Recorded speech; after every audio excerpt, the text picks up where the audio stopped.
You took too long. Now your candy's gone. That's what happened. Pagao!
Okay, it should have audio now. Somehow audio got turned off.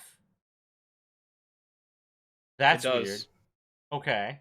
To spare Like chat Romy? like okay, so nothing of interest happened, I guess, apparently, for That was the some of my last best work. 20 minutes. Recap. Show Hi, up on the welcome to the VOD. Well, stream. not in this pod. It will not show up on the VOD because it wasn't recording.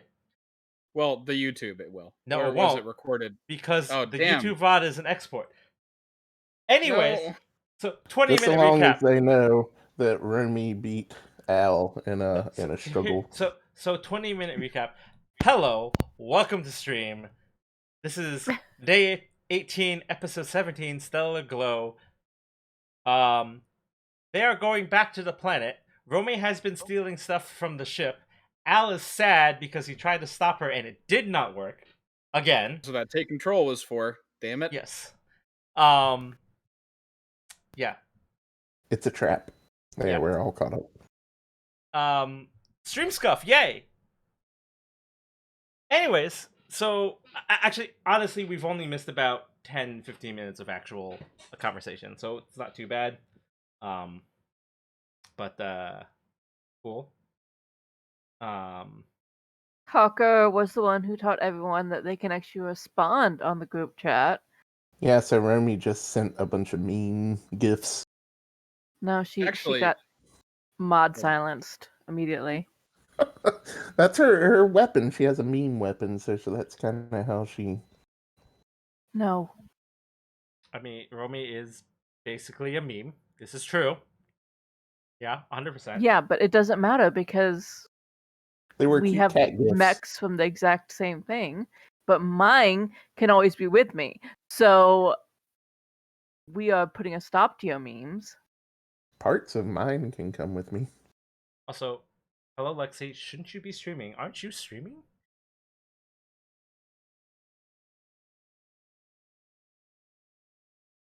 I know Lexi was streaming when we started. I think she's just sneaking in the stream. It is appreciated, but Sneaky, sneaky. yeah.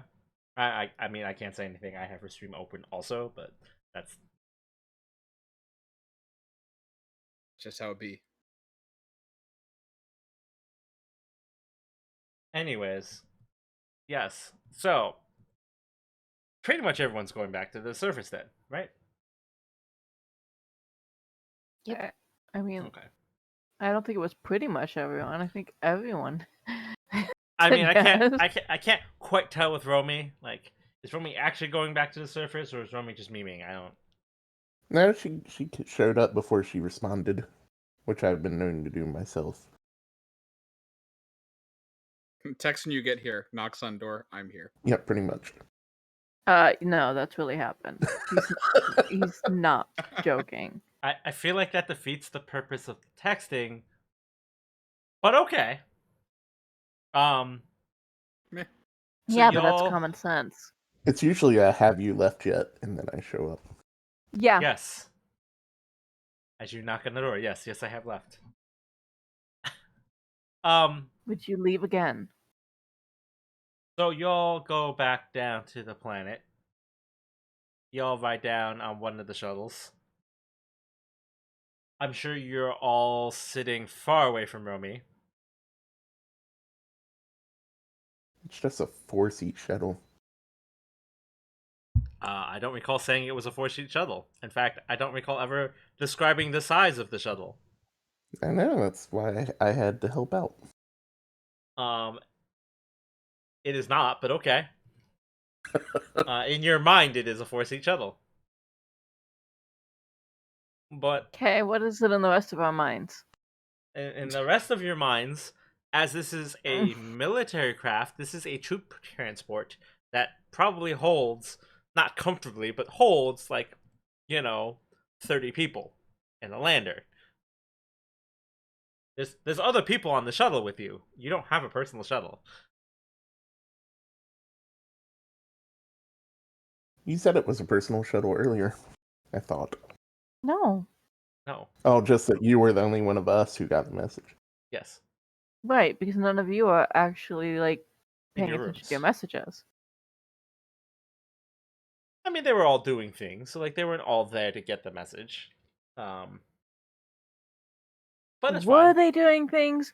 Were they? I mean, mean, Harker was. Parker was doing a thing, and Al Harker was was actually doing a thing. originally planning on doing a thing that turned into Al was failing at doing a thing. entirely other thing. No, he started out trying to help with repairs and getting stuff organized, and Well, then no, he Romy showed continued up. trying to help. Well, see, that's what I said. He started out doing a thing, and then Romy showed up, and it turned into an entirely different thing. Yep. As occurs when Romy shows up. So yeah, you guys make it back down planet side. You guys disembark. You are actually offloaded into Holland's like main hangar. And as you guys step off the shuttle, you are greeted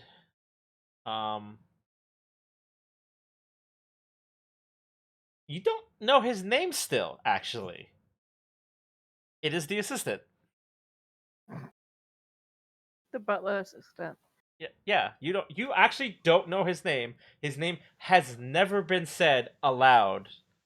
We've just been calling him Jeeves. You actually haven't called him anything.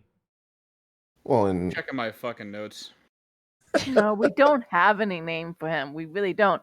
in Like private we've conversation, debated about whether he was like the concubine or whatever, but we don't know. No, like legitimately, we it have not has asked. actually bothered you because Barnett doesn't need to call him. He just Yeah. shows up.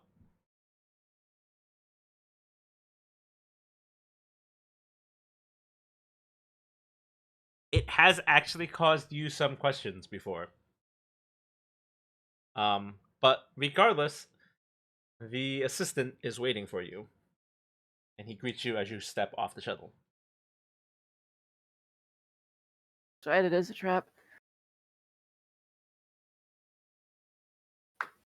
Is this entity directly in our line of sight, or does it like sneak up like next to us after I mean, we disembark? Just appears behind us. I mean, as you step off the shuttle, you see him. Like, he's standing there waiting for you. does he have a sign? It's gonna be my next question. No, he does not have a sign, but he is very clearly looking at you as you step off the shuttle. Aw, Al was just hoping leans he had over to a- Kat and says, "Did somebody ring a bell?" flight commander sign or something. Like SCP-662.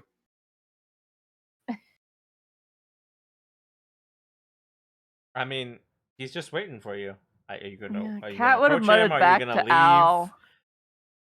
Cat would have just muttered back to Al. If any of us had rung a bell, I would feel a lot more easy about him. Al nods and just straightens up and continues. And so then forward she, towards the yeah, butler. she just Anyway, kind of, sorry. Cat would just casually walk toward the guy because she's like, whatever. Romy jingles one of her pockets to kind of help out with the bell thing, so Cat feels better. Like a drunk guy walking around a casino near the nickel slots. She's actually having to hold her pants up at the waist. I mean, okay. I've always imagined Romy in like some kind of like overalls or some shit. This is totally ruining my perception of space. Well, the overalls don't help. Space overalls. Anyways, so he kind of politely raises his hand to his chest and he bows very formally at you. And he just simply says, "Mr. Barnett would like to meet with you."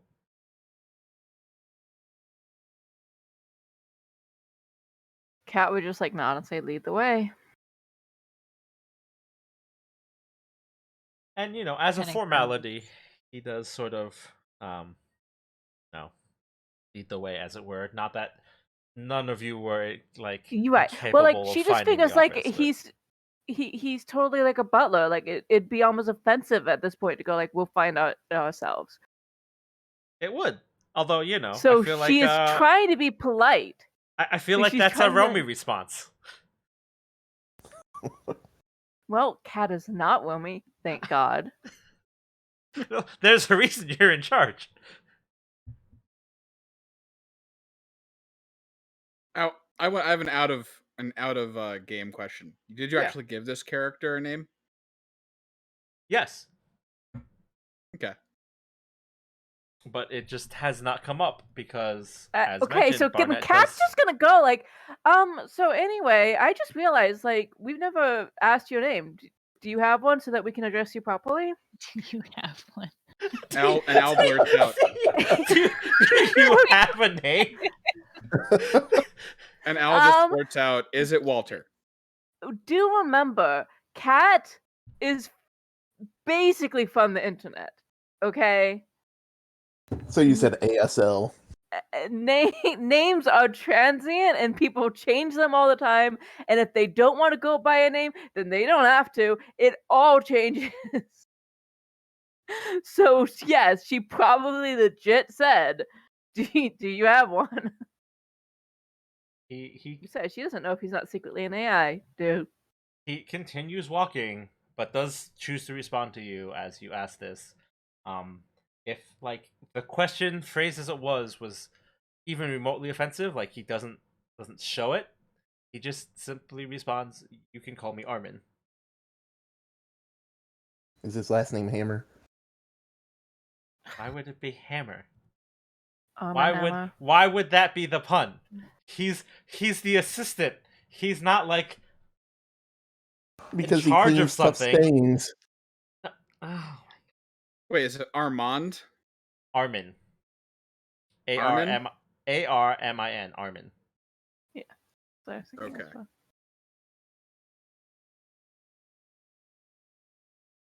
You Sounded keep your familiar. refrigerator smelling fresh.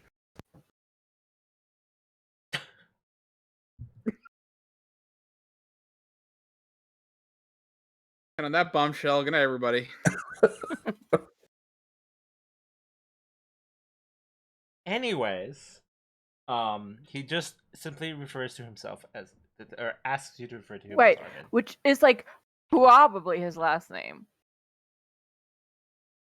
but we will never know because he just said Armin. Yes, he has just simply asked you to refer to him as Armin. Yeah. She'd just been like, thank you, Armin. Like, she's like, okay, whatever. Romy flashes her ID at him. And then Kat would have like probably turned to Al and she's like, I think we should have bet on this because then you'd owe me money because I knew his name was not going to be Walter. Yeah, Armin is like the exact opposite of Walter. What? Al Is just it? shrugs and goes, "It's like a butler name. I don't know."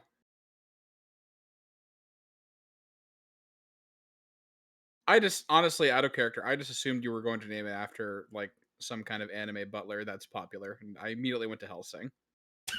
Why would you think like- that? I've made very No. few anime references in this entire campaign. Technically, I've only done one.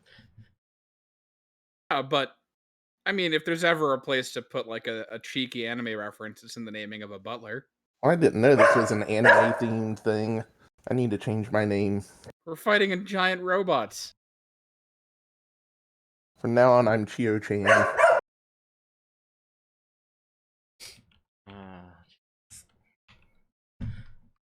Well, see, unfortunately, Sebastian. this isn't D&D, so you can't kill your character to re-roll one because your character just respawns. Anyways, so you make your way into Barnett's office, and you know, Barnett is just sitting in his office waiting for you like he usually is, and Armin just politely gestures in, and just allows you to go in.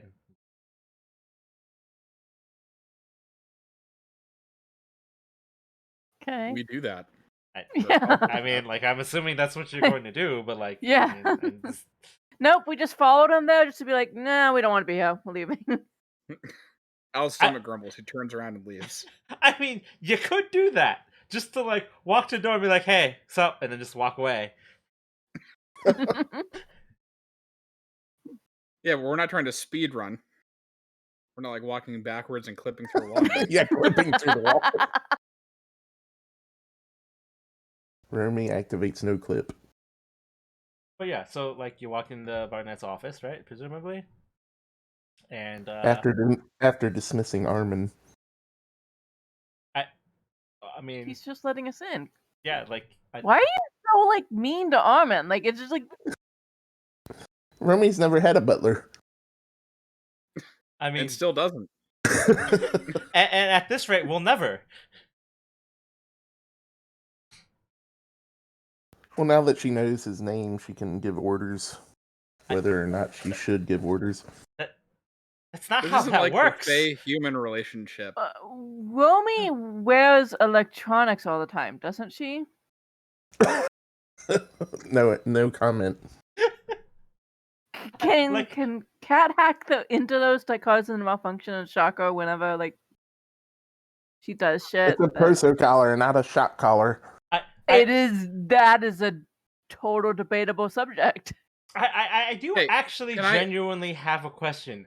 Do you think that this is some sort of magical domain where knowing the true name of something gives you power over them? I can see Romy thinking that.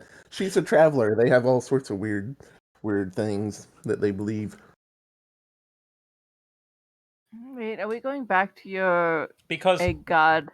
You one, better hope she never gets a picture of him. one, that's not how things work. He's assistant, not like a magically enchanted slave. And She says his name two, backwards. you don't have his full name. You just have Armin. Damn. I don't even know that that's his name. That's just what he said to call him. It's Armin Stiltskin, and she says it backwards and tells him to leave. Either way, he gestures. So about for that you shot to collar, enter, how plausible then- is that? Yeah, I mean, theoretically, you can do whatever to an electronic device with a hack and fix. But Okay, keeping that in mind too. as you enter, he excuses himself quietly, and Barnett, in his usual fashion, just gestures for you to be seated if you so choose. Cat immediately like tries to gauge, because like the one time we entered and he was stressed out and he barely even looked up on the work and all that stuff, and he was obviously exhausted. So she's kind of like taking in like what his demeanor is and whether he's still at level of exhaustion and stuff. So he is the more composed Barnett that you are used to seeing. That said, as you choose to like actually pay attention to like what his like current status is, you notice that he is not in his normal suit. He is actually still in his like not really a flight suit, but like he is still dressed as if he's ready to go into his lance at any point in time. And you do notice that there is a sidearm sitting on the table next to what actually appears to be a stack of documents, like physical documents. Okay, well, Cat's gonna very carefully sit down then. Al does not sit. Yeah, she's just like, Romy takes her spot by the window.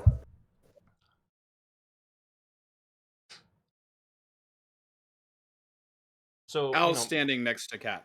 That's about it, and just kind of eyeballing Barnett and the sidearm. Yeah, Harper's Carefully. kind of eyeing the sidearm too, but he doesn't seem alarmed by it. So, like, obviously you're all concerned about the sidearm, but like Barnett isn't even paying attention to it. Like, he is just sitting at his desk. He does appear to have like a tablet of some sort in his hand, so he's like reviewing something. Honestly, you're not even sure if he's aware that it is sitting on his desk at the moment. Mm. Um, Yeah, but there's still a gun sitting on his desk. So I mean, technically, all of you have guns on your person. Parker leans into Kat and he's like, "Did we mess up something that I'm not aware of?"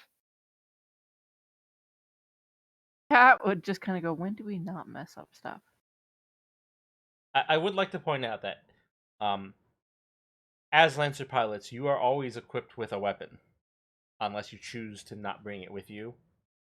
Right? Like, Yeah, but Yeah, it's but not part like he of has your you're safety kit. Armand, so Um, now we know that the so-called butler is really the ninja assassin. is that what you've decided is his role? He's like the silent, stealthy, magical assassin that just appears out of nowhere. Yes. Okay. Um. Yeah. Anyways, so yeah. He's sitting there at his desk. As you guys get settled in, he puts down the tablet, and he kind of just like rotates his chair and he looks at you and he goes, "Well, I received your report." And he looks at Kat. You did a good job out there.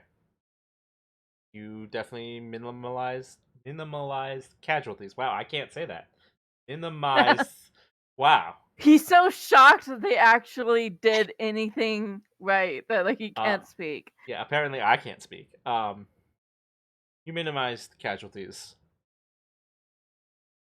And impressive first outing. With that said, Cat. No, go ahead. uh, he goes. That said, there are some concerns about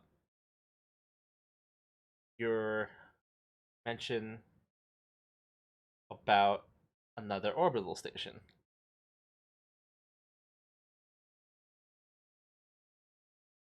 I'm sure you're Cat kind of. aware that one is already proving to be a problem for pushing them off the planet. A second one would prove to be disadvantageous at best.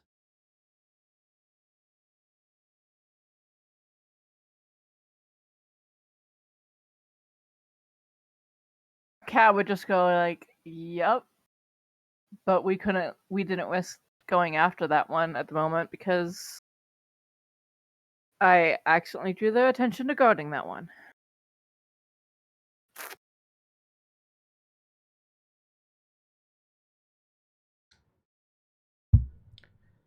He nods and goes, "Well,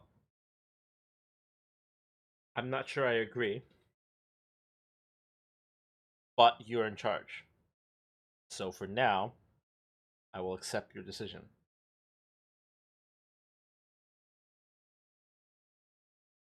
Cat kind of gives a shrug and goes, "Well, I meant immediately, in terms of the minute I got them alert to it.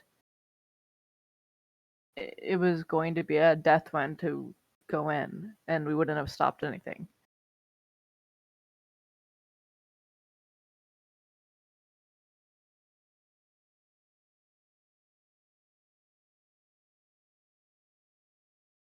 He kind of considers uh your analysis, and you can see him thinking it over, and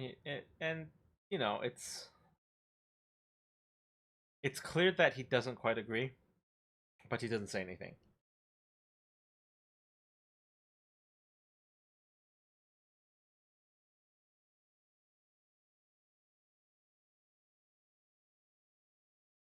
Cat just kind of guards it back silently.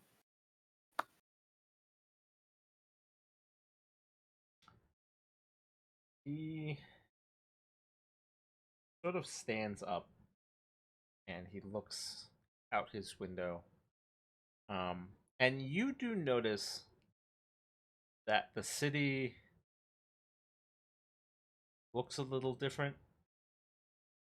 Um, You've only been gone for about a day, but you are aware that there are less people walking around right now. COVID.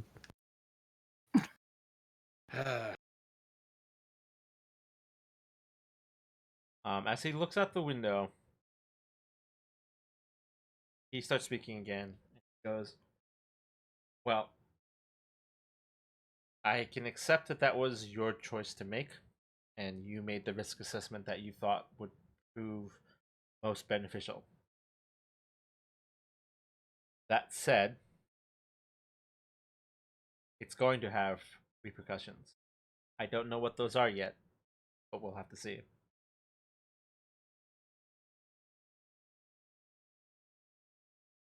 Cat gives an exhale and says, any choice was going to have repercussions. I just had to determine whether the first mission that we took was going to get half the crew killed or not, and thus undermine morale for every other trip.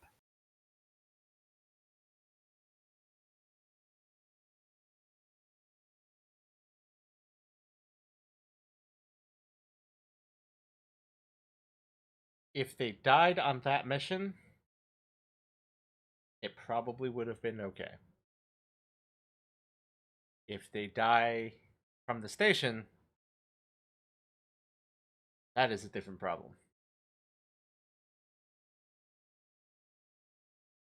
But there's no point in discussing it now. What has been done is done.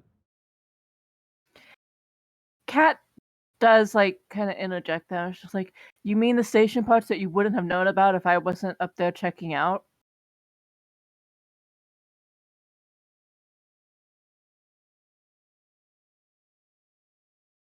He kind of glances over at you and goes, "You are correct. It is going to be a problem, and it would have been a problem. I personally would have preferred if it was not a problem."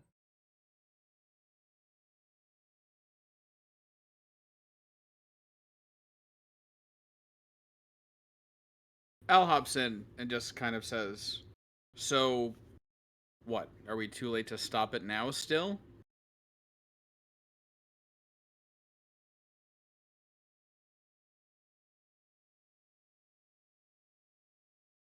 He kind of turns to Al and goes, "I don't know.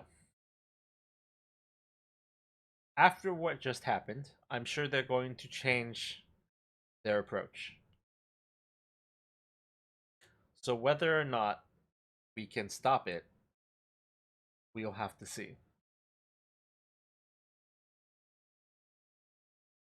As a result, we'll have to increase our patrols.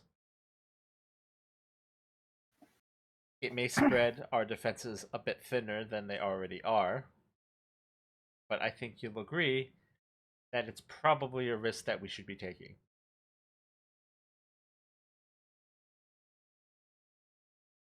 Al doesn't answer that statement, just looks at Cat. Cat is just being silent, and Al no the most of the team except probably Romy, because Romy has not made a habit of studying Cat's expressions, would notice that Cat just looks extremely tense and kind of has her hands clenched a little bit. Because, obviously this discussion is upsetting her because she didn't want to make the call she did, but she didn't see any choice, so...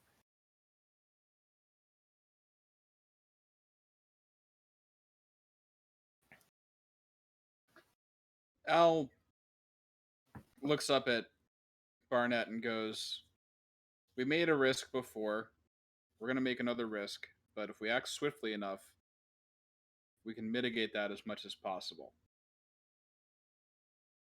And then Al remembers he doesn't know what mitigate means. No, Al that's been part of probably what... actually says, well, he has said mitigate before, hasn't he? I think so.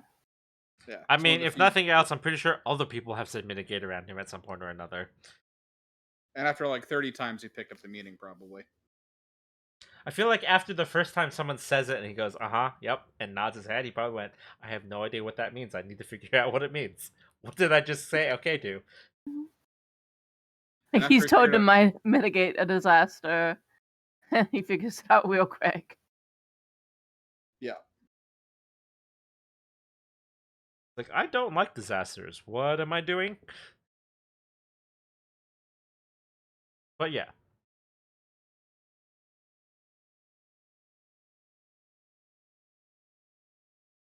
I mean, does So anyone Al else says that out loud.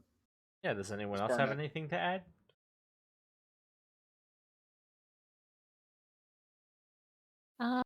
Not really. Harker is staying pretty quiet.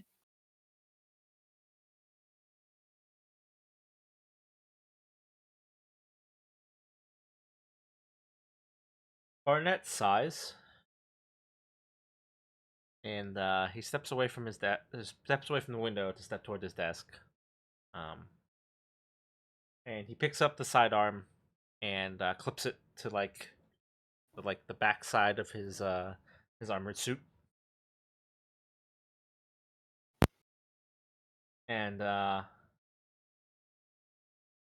he kind of looks back at you, goes, well, as you would suspect, circumstances have changed, and all of us have to play our part.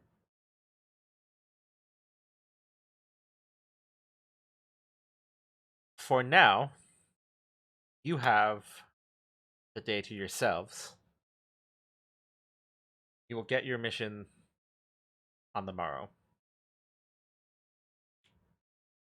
You're welcome to stay in the office for as long as you'd like, but I have matters to attend to. And he makes his way out.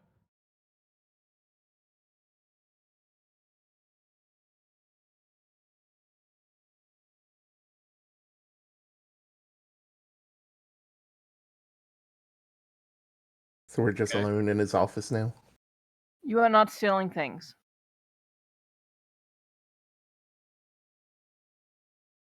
So,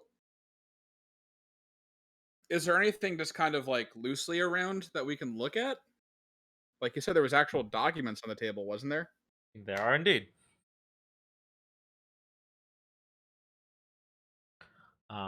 They're just sort of piled up on his desk.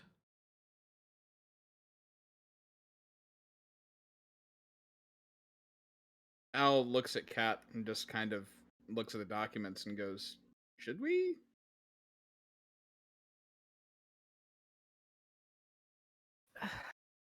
Like so that Romy can't hear.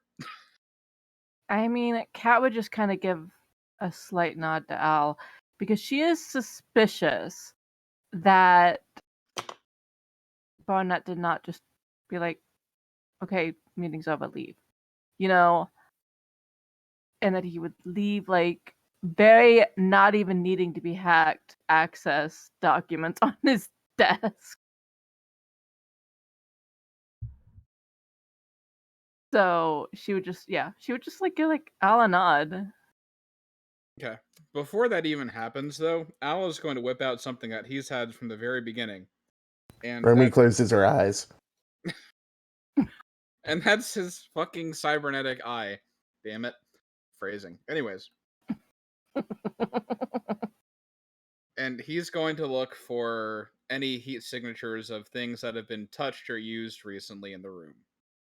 I mean, everything at the desk. Well, yeah, but I mean, like all around, like secret panels, stuff like that. I mean, so the problem with that is, right, like, he was one in a suit, like an armored suit, right? So like not touching directly himself a whole lot. So if you're looking just for like heat signature, he's, as far as you can tell, he's just been at his desk.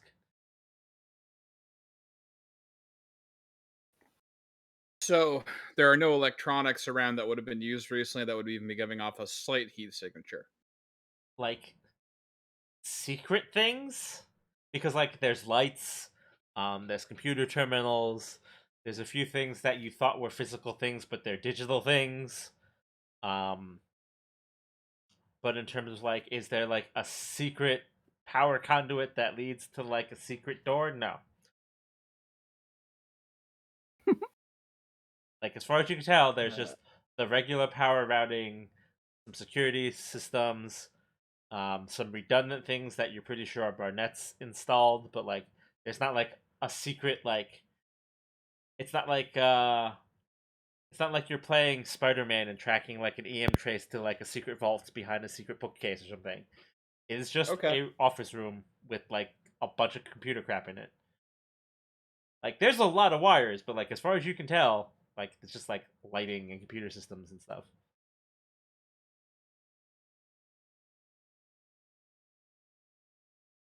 What about trying to think, like the security system that's in there? Are there cameras pointed at us? I mean, you're assuming they're cameras. They're not visible directly to you, but the way that they're positioned, like they probably are. Okay. Al turns off his apparently useless heat vision, just looks at Cat and goes, "Should we be worried about any potential security cameras, or just go for it?" I mean, he did kind of just leave us in here. Cat very softly says to Al, "Remember that deal you made when you joined?"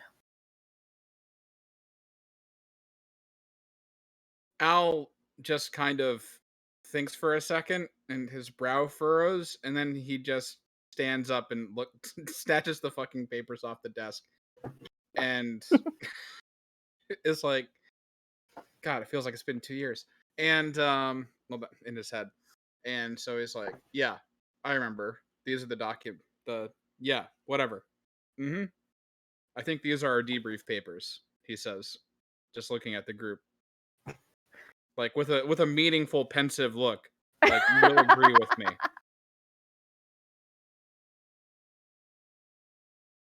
Cat just goes, "Well, you should look through them to make sure they are." I mean, Al looks through them. So,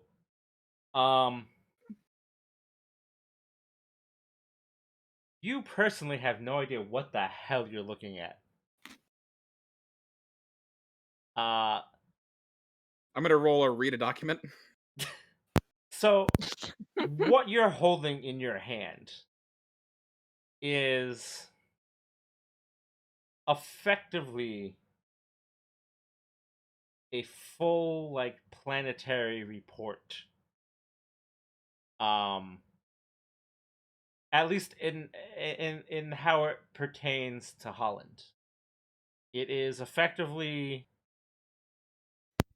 fleet. I'll make sure your cybernetic eye is recording this and sending it to Cat. It is effectively like fleet movements, troop allocations, orders for like the security administration and the security staff, rotations. So when Barnett said that like we all have to play our part, you kind of realize that the breadth of this document that he has, because like the first document you get is like part of it, and I'm assuming you grab like another one and read through the next one, right? Like you're actively reading through all the documents. So like it should be stated that the eye does have a recording function. If So- you want me to roll to see if that's something, but it is actively doing so as I look through it. So you realize that this big stack of document, this is one file. This is one big continuous file.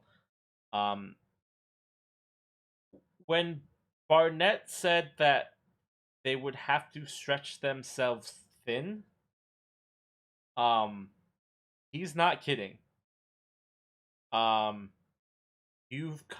like you really don't know what this document is, Al. Like this is well beyond your like experience, right? Like This is not just a military report. This is not just an administrative report. This is like a full like breakdown of operations. Because again, remember that Barnett works, security division for Holland on this planet. So, like he's got like the full report. Right. You realize that you've only been gone a day, but like they haven't really been talking about this so-called war with the Blade Cult like publicly on the news. But you came in initially to Holland and you were very impressed about the size of their armory.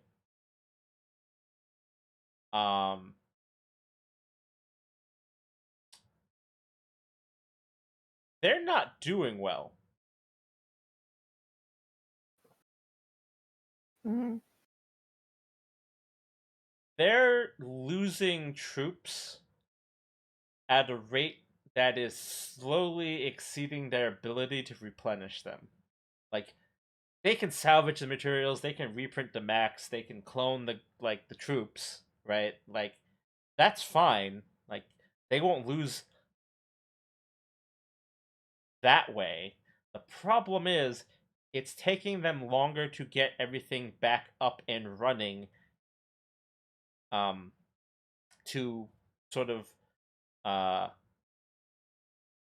they can't keep up with their losses. It takes them longer to get a guy back up and in a mech and running. That at the rate that it's going, they're losing this engagement. Okay.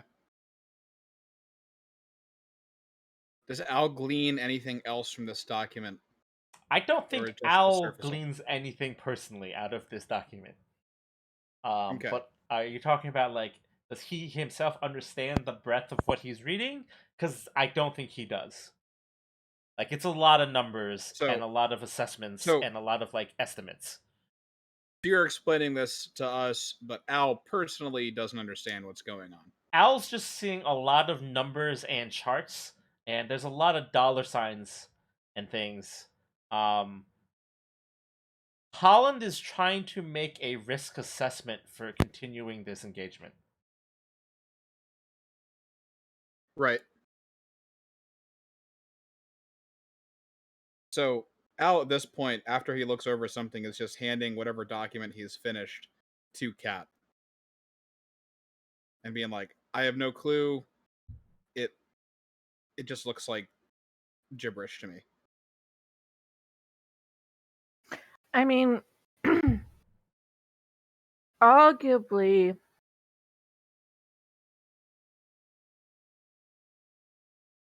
there are accesses to lower AIs, right? Like not like the AI gods, the So systems. AI, Though. as the concept of an AI, 100% banned.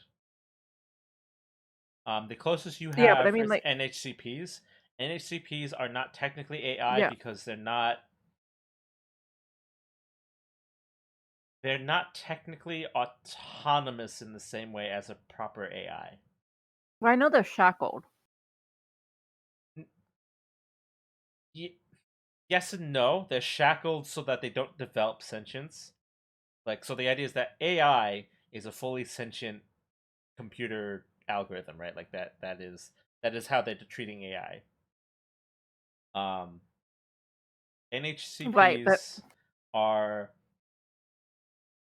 kind of like what we consider AI, right? Like they're learning smart computer programs that do things that are not independent thought per se. right. They're designed so that they don't. Not that they're incapable of it, but they're specifically designed so that they don't.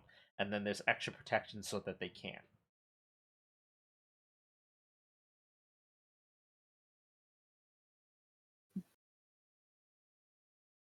Yeah, But because like she yeah, has an NHP in her yeah. So, mech. but yeah. So But yeah, like having the concept of having something that would run run the information and sort of be able to summarize it easier.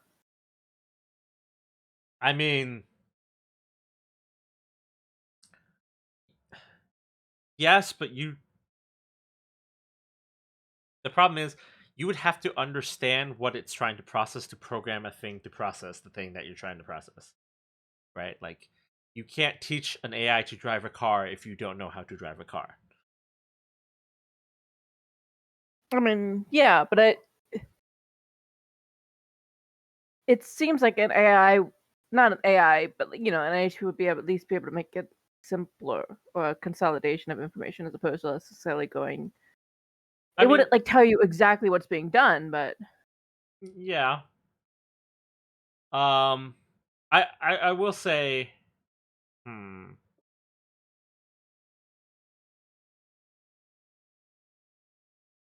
because it just seems to me that the daunting part of here would be the sheer breadth of information. yeah, that's not helping. It's just a lot. Like it is effectively So, like a like, at folding least, board. like, it would be able to consolidate and go, like, the word loss is mentioned 195 times. Like that sort of thing.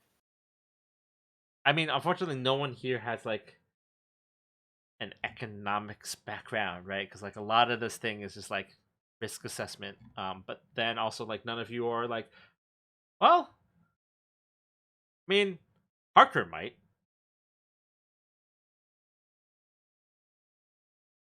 Yeah. Um, Probably not as well versed because he probably had avoided becoming good at it to be seen as less of a threat. Yeah, Yeah, but he'd but be able to, like, basically understand what's going on, right? Yeah, he could look at it and not at all be suspicious for why he understands what he's looking at. You are literally in a group with a thief, an ex-con, a hacker. Do you think any of them care if he understands it as long as it's useful?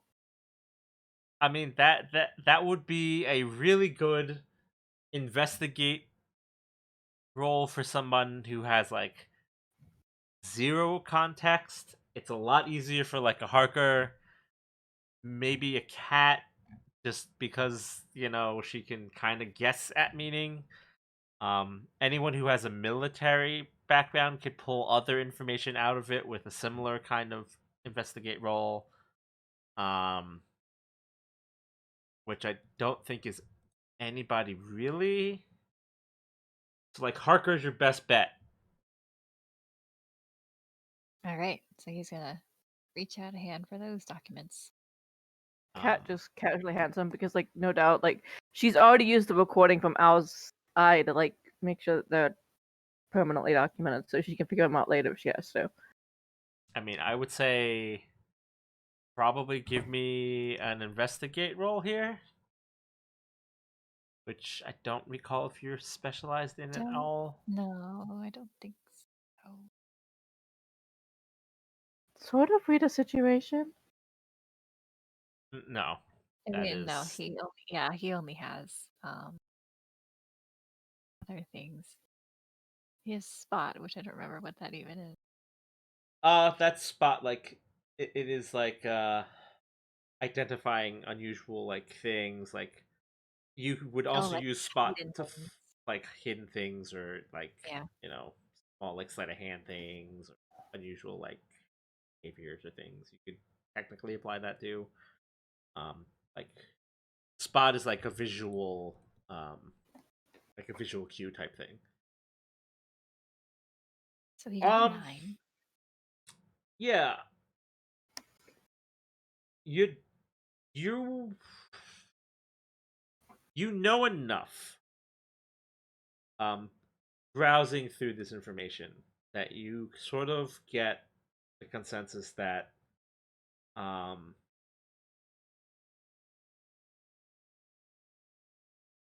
admin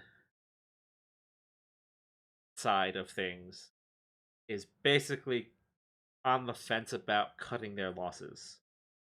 The security forces side of things is giving a more optimistic projection. Um, at the current rate of loss, Holland has decided that they have about 2 years at the current rate of expected loss and Blade Cult expansion, where they would just be pushed off the planet. Period. That's a 2-year engagement. Admin has decided that if they're allowed to make their decision, they would consider this financially untenable after about 6 months.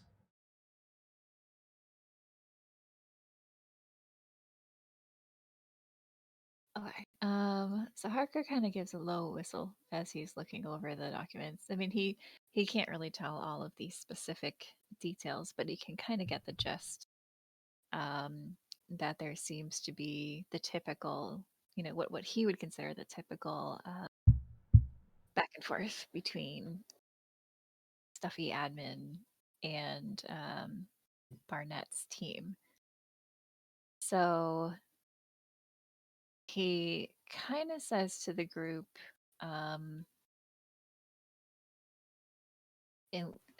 he says, it looks like admin is thinking of cutting their losses.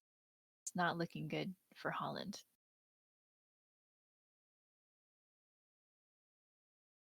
So what? They're calling it quits right now, Al says? Harker thumbs through the pages, kind of looking at different figures. Probably mutters something about should have paid more attention in school. And then he says, I'm guessing it's about 6 months if admin gets their way. But from what I can tell, I think Barnett's team is trying to argue for longer.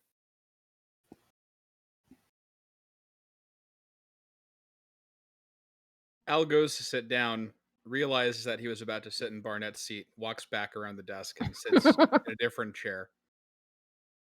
Harker And- sits down in Barnett's seat. It's a Al- really nice chair. It is like super cushy, like beyond like what you would expect. And it's like real leather. I think Harker didn't really think about it.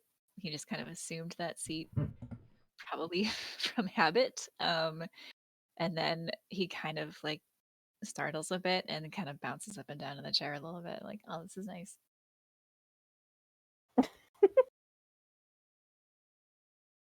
You realize this is probably a really expensive chair.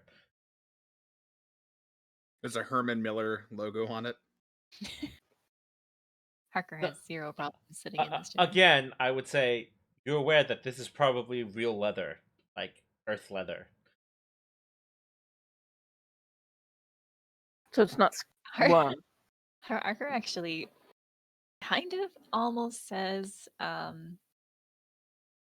he almost comments on it, like, I haven't seen one of these since, and then he kind of catches himself and he's like, ever.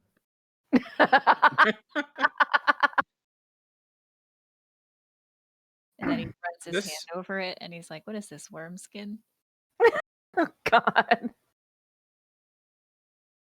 Is the amount of pause enough for anyone to take notice and actually try to suss out what's going on with that? Should I roll a charm? I mean, that would absolutely be like. I mean, read a situation. Kat's already suspected something from the beginning, so she's gonna notice and just be faintly amused. I mean, that is absolutely an act unseen or unheard versus read a situation if you wanted to do a contested roll. Absolutely. Damn it. Yeah, my act unseen or unheard is maxed out. Jeez, well, I have a +4 in read a situation, so fuck. I mean, Harker's good at one thing, and that's lying through his teeth. He's really good. Obviously not that good at acting unseen or unheard. Considering this whole thing started because caught in the freaking blade cult offices. True. He Listen, also has a he pro got collar on. better at it. Don't forget. Yeah, he's like, well, like, that "Oh." sucked. Let's not do that again. He gave himself some pep talks in the mirror. Now he's better at charming. I mean, to be fair, it's, Al's not exactly terribly educated, so it makes Yeah. sense from a narrative Look, standpoint. even Slice said something to Hawker. Yes. Yeah. So like Looked at Kat, her. I'm not even rolling for Kat because Kat has basically known this shit. Like she just like she doesn't know the details, but she knows like yeah, no. I mean, Slice is super That- disappointed that apparently Cat doesn't know better. She's like, how come you haven't looked into this? Because she hasn't hacked into Hawker's background. Like I feel like the Slice response to that would be, it's like, well, why not? yeah, I know. I know, that's what I thought of the second I said that. But she was just from like that sounds like a problem with you. Like, that's a you problem, 100%. Yeah, so like it's because it's like her argument with Slice about like why she hasn't stolen money from everybody. So it's like Harker's Like- probably also thrown off enough by that he actually looked anxious, which would just be more suspicious. It's a Cat real just, nice like- chair. Kat just casually like ignores it and acts like she noticed nothing. She totally noticed it, but she's not gonna like whatever. He just gave him important information. So and she's kind of so like just moody and dwelling on her own screw up, and she's like, so I really fucked up. Harker is still looking over the papers, so he doesn't really look up, but he does kind of hand wave that and say, "You didn't mess up. He's just stuffy."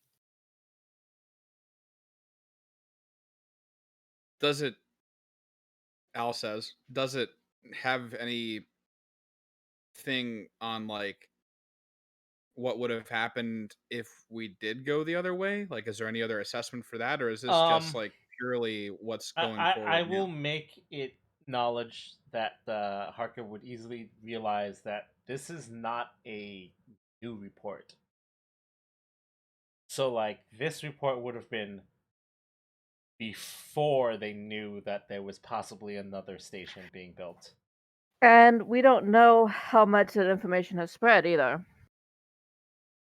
So Harker would just check the date, I guess, on the report and say, Harker rules common sense. and Harker's kind of doesn't look like he wants to share this particular part, but he says, actually, this is an older report, so they probably don't even know about the station yet. Or at least they do now, but they didn't at the time of this assessment. He calls it a risk assessment. Because he does know what those are.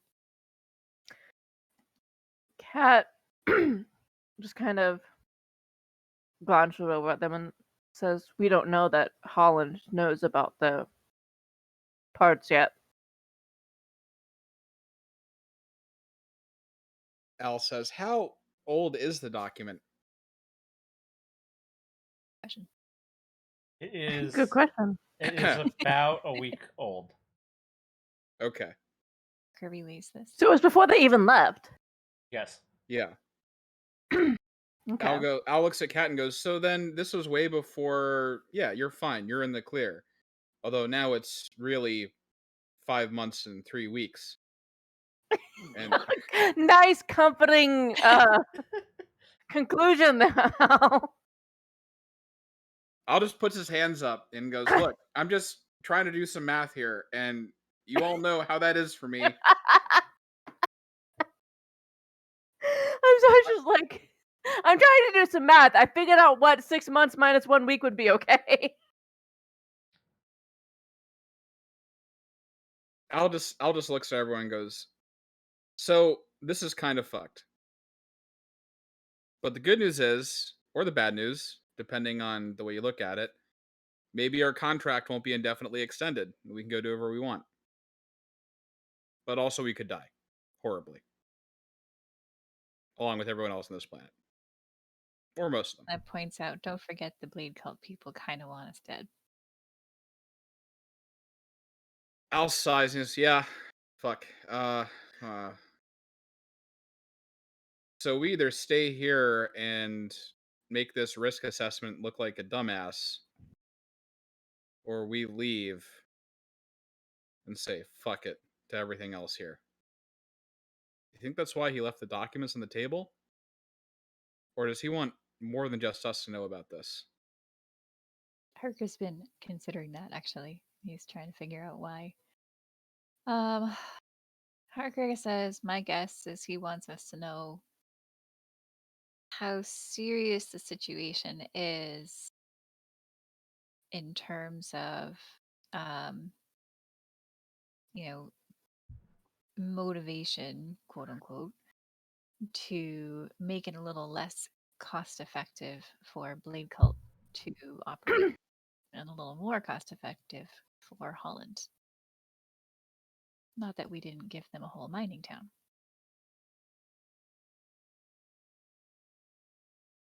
Sighs, and she's like, well, the one we did take out, the what we did stop was their main shipping. Troops, officers, supplies. So that might help a bit in terms of averaging out their ability to resupply for at least a couple weeks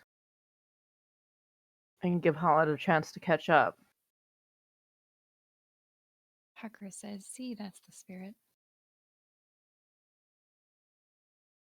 Al just nods and goes, "Yeah, so Cat kind of gives them both a dry look, and it's just like, except they could just build a station that will obliterate an entire town in one instant, which makes that rest of that moot.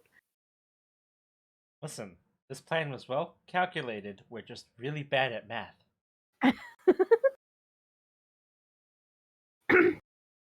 I mean, like, Kat's defense is she did notify them the second she got the information in case they could do anything to try to block that second path. Yes. The problem with that is that unfortunately you are the something. Well, she was trying. It's hard. Like, tried. they already went into an actual, like, battleground as it was. Yeah. And they were successful there. Yeah. But, like, she had, like, literally accidentally raised the military presence at the other transport area.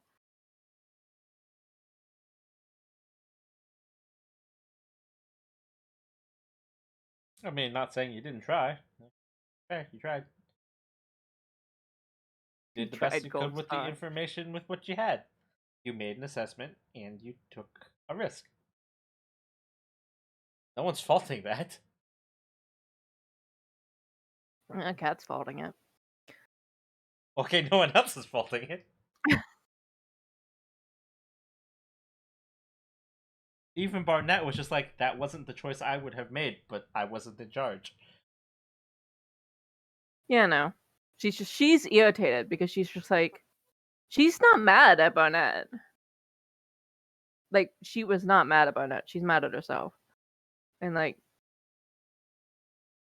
it's like she's like, this is why I don't want to fucking be in charge. I liked it better when I was just ruining rich people's lives. Yeah, but see, if Barnett was in charge, I feel like Kat would have been mad that he just sent like a bunch of people to go die horrifically repeatedly. Well, 22. yeah. Yeah. I mean, like, also, he says they would probably be fine, but we don't know what shit the Blade Code is pulling. There's no assuredness of that. And that is true. Like, literally the last war they did, they attacked the Lancer one, so none of the Lancer pilots would come back.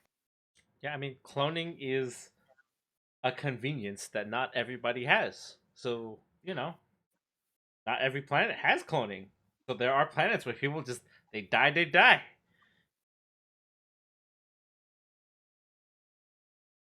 So yeah, in general, like Kat just kind of looks pissed off, but it's very clear that it's not with like anyone else.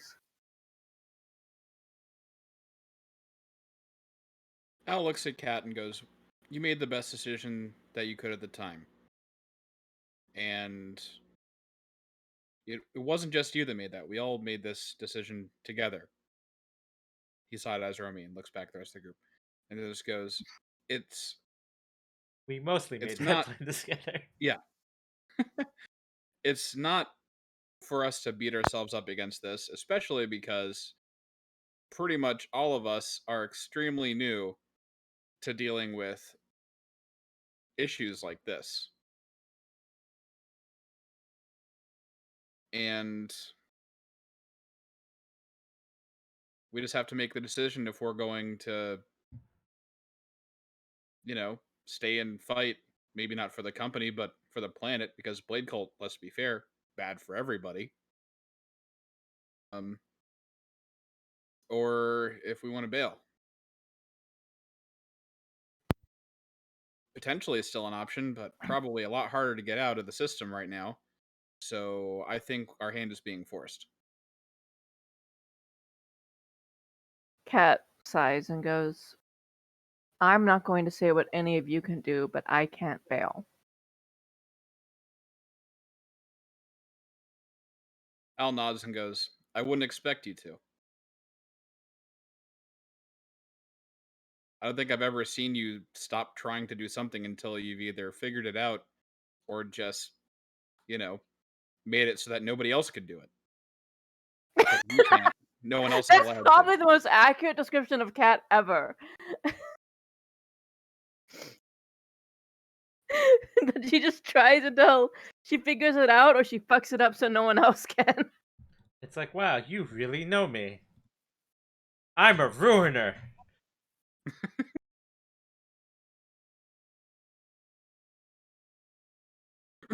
The scene that played out in my head is, and it's probably not going to happen in game, is Al stands up, puts his hand on Kat's shoulder, and goes, "All right, come on, let's go, home wrecker."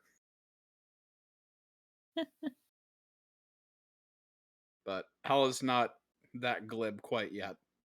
No, that'd be hilarious because like Kat would just be like, I have not broken up any. Okay, well, Yeah. there were a few, but It's not like- in that way. It's like that wasn't the intent at the I time. did, she's like, okay, wives and husbands have left after the money has like disappeared. That wasn't my problem. That wasn't the goal. It was just an interesting side effect. Probably also wasn't necessarily money. He probably also like sent some sly emails and was like, "Hey, check out this video I found. You might want to see this." Of your husband, like, yeah, or your spouse doing shit.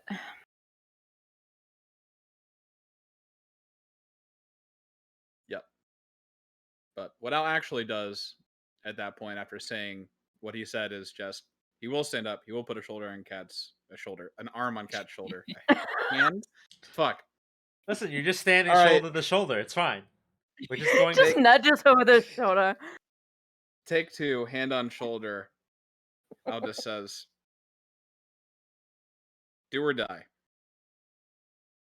Cat looks faintly amused and like, when did you become the team mascot?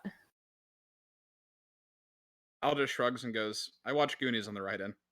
All right, he doesn't actually say that, but Harker looks up and says, "Can I recommend a costume?" He's got one. Remember? Hal flips off Harker, like in the in the Aqua Teen Hunger Force. I hope you can see this because I'm doing it as hard as I've ever done. I would like to give us a flashback to an older episode. He does in fact have a mascot costume. Remember? He's Yeah, Wally go ahead. Wrench. Mecha Mike's Yes. Mechanical Shop. I was asked to not return as the mascot after I broke all of the seams in that costume. Did you try to rip it off while drunk? I don't. Al has barely touched alcohol since that night, thank you. Probably a good call.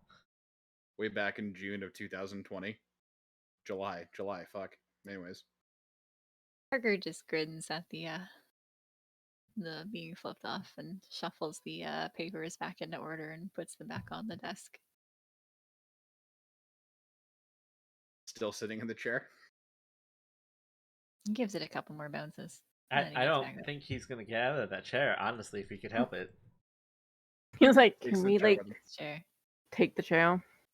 He's tempted to put his feet up, but he doesn't.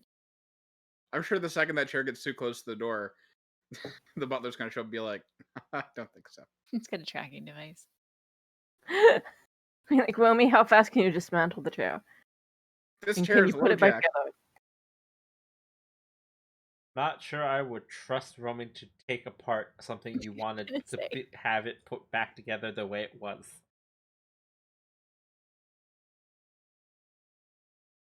She really will make it out of worm skin. Like, can Romy take the chair apart? Yes. Can Romy put the chair back together? I don't know, Romy. Yes. It'll look like Because a I know chair. exactly what's gonna happen. It'll Romy's look like gonna be a like, chair. all right. No, Romy's gonna attempt to put the chair back together, and then I'm gonna see a roll show up that says blow something up. And it's gonna be a critical success. I mean, Well, what's now we need to concerning test to that me theory. is that Romy would say it'll look like a chair.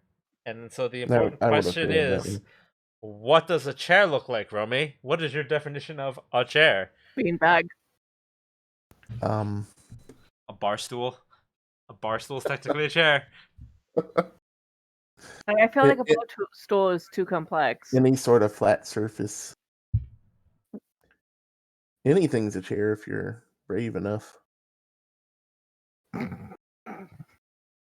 Wow. I was taking a drink during that, and I'm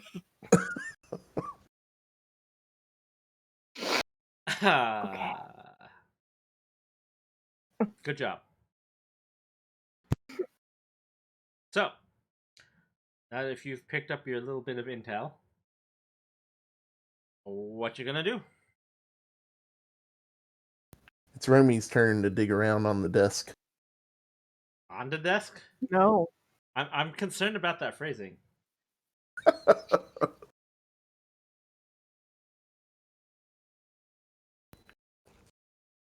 There's got to be something she can get into in here. Kat sees Romy eyeing shit, and she's just like, Armin can get you food. Can I tell him he has to get it?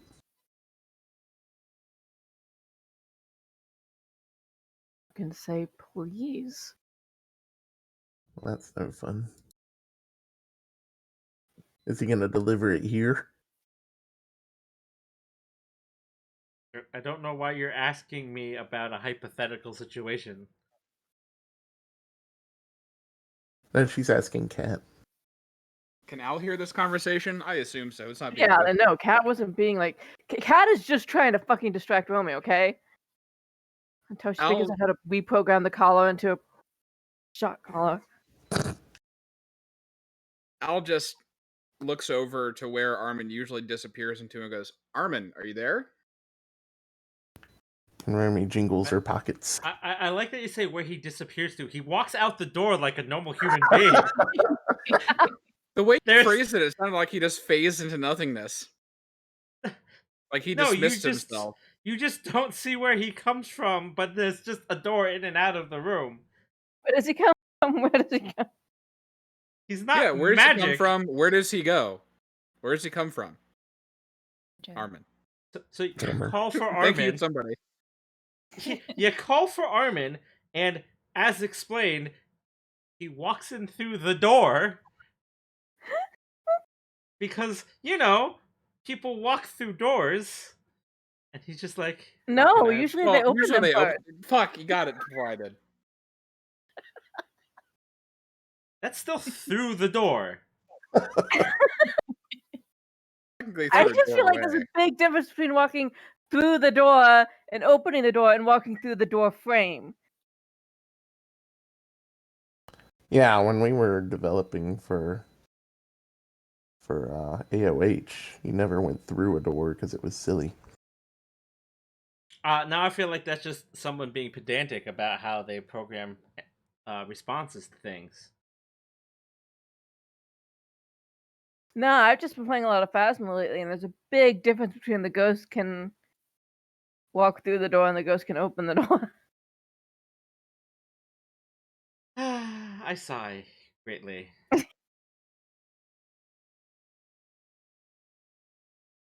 Also, like, there isn't like a closed. Anyways, he's in the room. In the meantime, Romy's like pulling on drawers.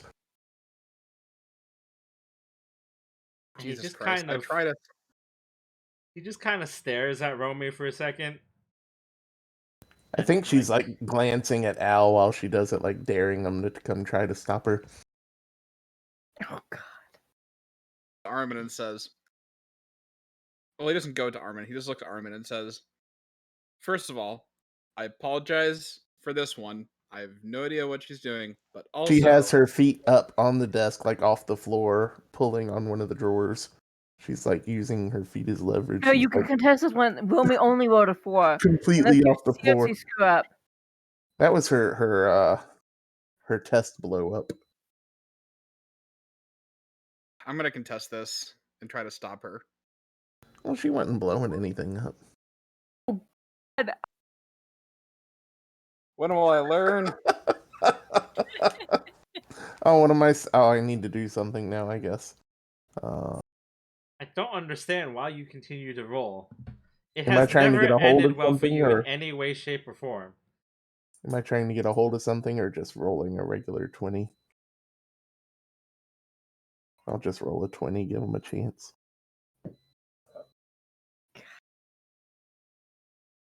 I don't even know how to answer what is going on right now. All I know is Romy has her feet up on the desk on either side of one of the drawers, and she's tugging on Basically, it. Al was just trying to make Wilmy behave. That's Right. what was going on.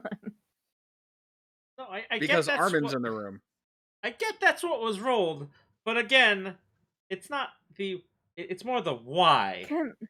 Can I roll to see if Cat can change the collar into a shot collar? That is a hack or fix. I'm pretty sure you can. While this is happening, Can I roll e-defense or something against that? No, You can go because you are not the collar that you are wearing. Oh, jeez. Wow. Can it just malfunction? Can they attempt to do it malfunction and just it goes on a total fritz? No, because that's not how this game works. That's not an unopposed rule. So yes, you've hacked the color, but there's a negative side effect to it because you rolled poorly. Now she's So- super Romy, and she pulls the entire desk off the I floor. know, like I have a +6 in that, so that was I rolled a 1. This game So- likes Romy's hijinks. When will you learn? So yes, you have given Armin is watching all of this. Romy a shock. Now, here's the kicker. Does the shock cause serious damage to Romy? Or does it feedback and damage the device that you're using to hack Romy's collar? Me serious damage. Wait, she gets to choose that? That didn't seem like a failed roll. When I fail, I succeed. Aha! Well, she would have just been using like one of her throwaway tablets that she just keeps with her anyway, so it can destroy her tablet. Romy doesn't know to be grateful, but she's probably grateful. I mean, Romy still gets shocked because that was the Yeah. initial intent of the device. So I guess she falls on the floor. And when she gets up, she hits her head on the desk. And she kicks it. And she spills a bunch of her stuff out of her pockets. Armin is just standing in the doorway. Just one, he's really confused why he was called in at all. Armin, gather my things off the floor, what I just spilled. 2, he's confused about what's going on. 3, as Romy says that, he kind of looks at Romy and goes, "No." Oh, crappy butler. Al just looks at Armin and goes, "Don't listen to her. Just was wondering if there was any kind of other thing for us that we should know about, debrief or anything, or if that's even your department. If not, do you have some water?"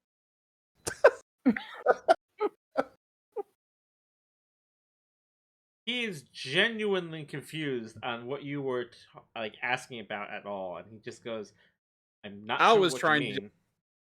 Al But yes, figured I can get you Romy was going water. to ask for food, but yeah, I was like, "Great, sorry to bother you. Just really parched." And Kat is just over there making sure like her tablet is not going to actually catch fire, and that everything has been purged off of it so that it leaves no trace. And then like she would just toss it in the trash can. She'd just be like,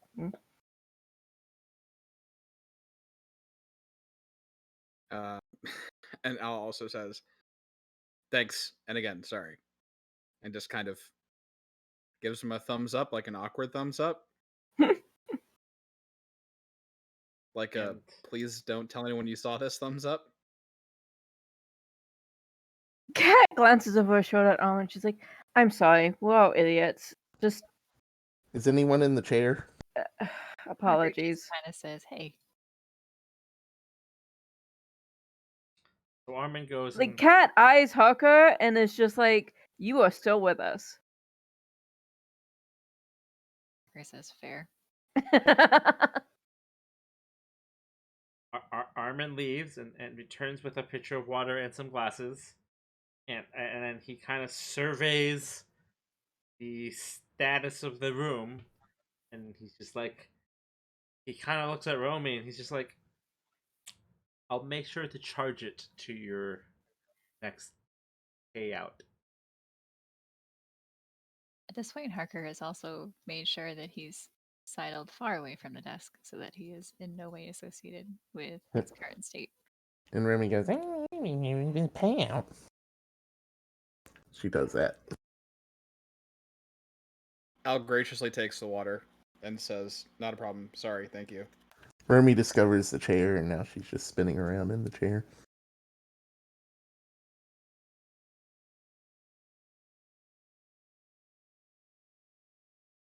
Guys, I'm sorry I didn't go with the serious damage option. So am I. I'm sure it would have actually bit us in the ass more in the long run, honestly. I mean, like, I just felt like the cat would not want to cause serious damage to someone else, like through that method. At least, not who was technically supposed to kind of be an ally. Yeah, I guess. Kind of, sort of supposed to be. Yeah. I mean, I'm sure she'd be like, I'm sure she has totally electrocuted, like, things in lecherous guy's pockets type thing. Not felt an inch bit of sorrow about it. But I mean, that's fair. she was willing to sacrifice like the tablet, which was a mistake. The throwaway tablet Maybe. was clearly a better ally. Cat's just making all the wrong decisions. How do you feel that you are less of an ally than a tablet, Romy? I don't think she heard any of that. She's just spinning around.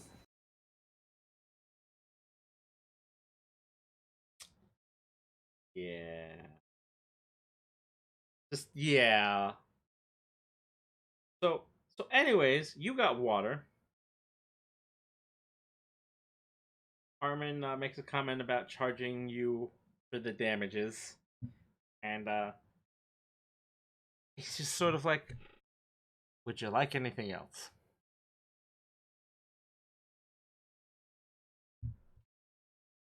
Al just kind of looks at him and goes, I just want you to have a great rest of the day, buddy. He kind of looks it down. He's like, Are I you leaving? appreciate the thought, but I somehow doubt that.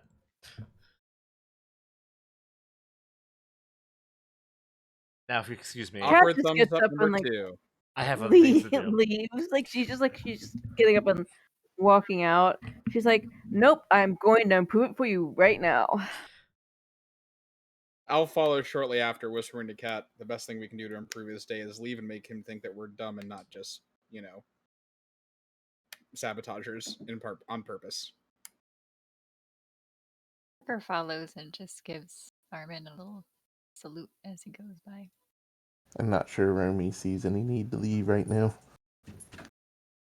That sounds like an Armin problem. Sadly, yes.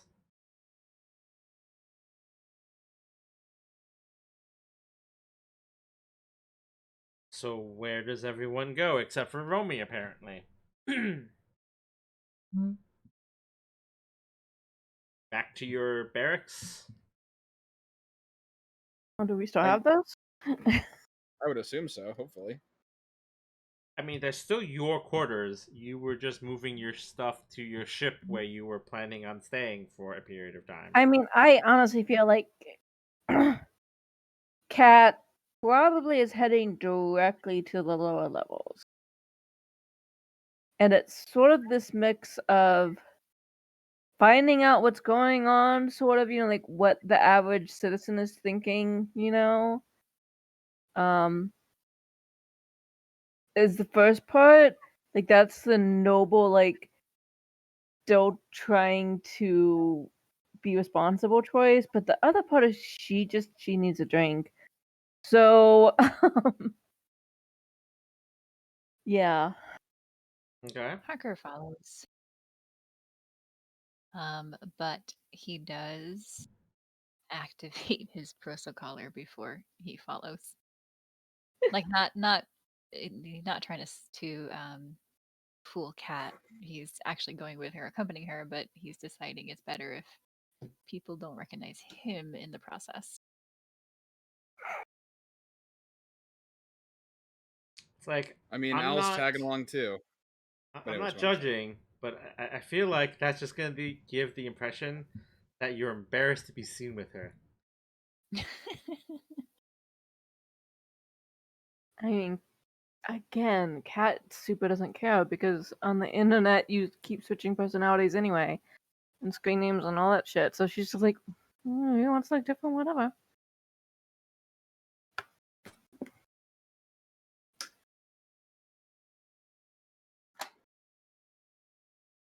Fuck it, I guess. So everyone except for Romy has left to go get a drink. Who is just apparently spinning in the yeah. Okay. Just okay. So everybody else except for Romy goes to the lower levels and gets a drink. You guys do have a preferred bar that you were going to. Yeah, Well, that's where like presumably that's Cat where is you going. went. Presumably everyone else came along. Other than getting a drink, is there anything you would like to do at this bar?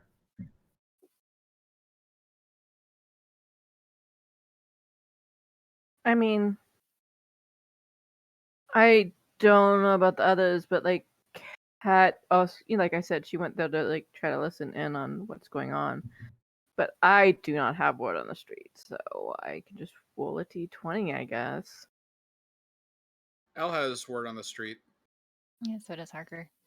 Yeah, like so. If one of you guys want to roll, it's gonna be more Oh. chance of being more successful. Do we have to aim it, or are we just trying to get like a general feel of how the public is feeling about what's going on wait. right now, what the public knows, that kind of thing? That Allied is Harker does not have word on the street. That is entirely up to you on what you would like to do with your role, really.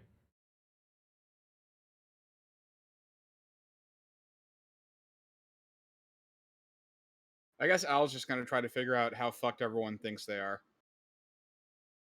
How much people know about what's going on up in the Yeah, and skies. plus, like, what they heard even from the report was from a week ago. So that's probably what, like, Kat does immediately upon sitting down, is she's, like, checking out news sources and what actually is being reported to the public. Well, like, Al's listening in. Yeah. Okay. So I was gonna just listen around and see what's up while Kat checks out the news sources and all that. So word on the street. How about that? Okay. Anyone else rolling for things? I guess I should roll for hack and fix. I mean, are you hacking into a thing to get the information, or? Well, she's kind of just using her computer abilities to quickly compile different, like, relevant things. Well, so that's still technically a gather information type check. So that would be So just um that would be a get a hold of something or word on the street. okay. Well, I guess I'm just gonna roll 1d20 then. Wow. So yeah, she finds nothing apparently on her computer. Apparently when it's not related to hacking, she's apparently not particularly good at internet. Hi. Yeah. Apparently she can't even enter search words. So that's cool. That's why she doesn't know about Harker. She went onto Google and she typed, "How is my planet?" and was real surprised when it was a whole lot of things about not Wayfar. And it's like, huh, that's weird. The wrong planet? I feel like that's not even accurate because, like, Google, if you try to, like, even enter something like that, obviously not with planet, but, like, you can say, like, what is the weather? And it'll be like, the weather in your town is. Yeah, but see, as a hacker, your default mode is to be in anonymous mode, bouncing your connection around to as many places as possible. So where does the internet think you are right now? Just say. Anyways, while we figure out how somehow Kat failed to figure out what is the current situation of the planet she is on, You realize this is gonna just result in Kat getting drunk and finding someone to get laid, right? Like that's what this is gonna result in. She's uh, just giving up on life right now. apparently, um, so yeah, Al with a much more successful role. The combination of the two of you, between talking to people, hearing the news. So Wayfar has downplayed the situation of the conflict pretty significantly. Like it's acknowledging that there's been conflicts pretty much every day and that it has been escalating. Um but it's kind of just like, so like, imagine that you live in a country and there's a war going on in a different country. You talk about that war. Not that hard. Sometimes you show that war, but at the end of the day, that's like, a 5-minute news clip. And you're like, yep, war's still happening. It sucks. And then that's about the extent of the news about what's going on, right? Like, they acknowledge that it is occurring. There's like, the cursory like news brief of like, oh yes, well, there's conflicts here and here. Um, Most of it is non-specific information, like, oh, they, were victorious here. They don't ever say that they were defeated. They'd be like, well, they had to withdraw, they rerouted, or it's all very PR heavy reporting. Um, because the conflicts are happening outside of the city and the city itself is not experiencing conflict. keep in mind again that the vast majority of the population of Wayfar lives in Eden. So things on the outskirts and the colonial like settlements, they don't matter to the people who live in Eden. Eden news reporting kind of doesn't care. The people in Eden kind of don't care. No one's aware about how bad it is.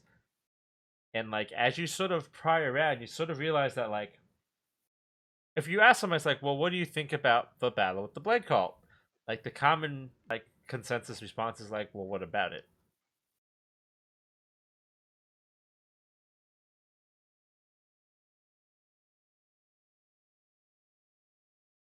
So nobody knows nothing. Yeah, pretty much. Okay.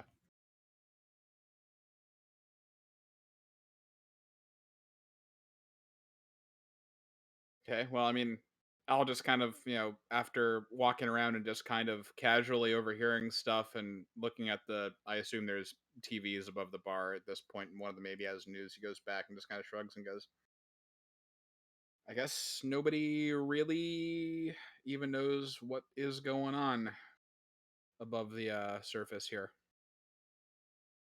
I mean, they know, but not really.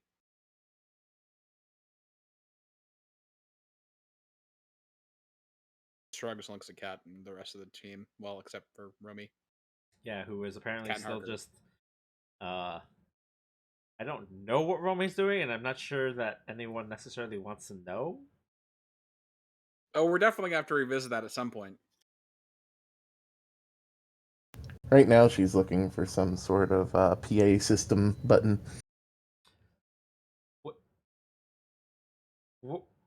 Where do you think you are? This is The the principal's office of an office administrator. This isn't a high school. Look, let her look for the PA option that doesn't exist, okay? She figures it's a big red button, so she's gonna find one and push it. You'll be looking for a while.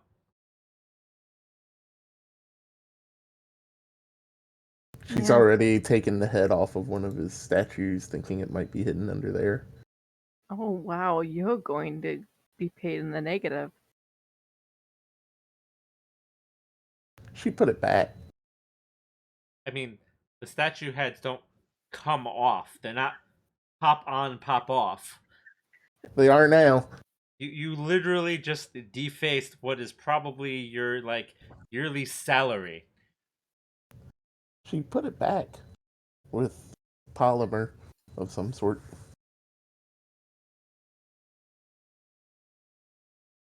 Nobody will ever know. I I mean, know Almond that has question not left is- the room as far as we knew, so Yeah.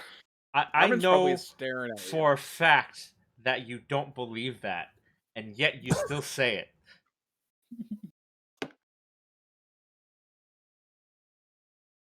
She could just cover up everything she's done with a blow it up roll.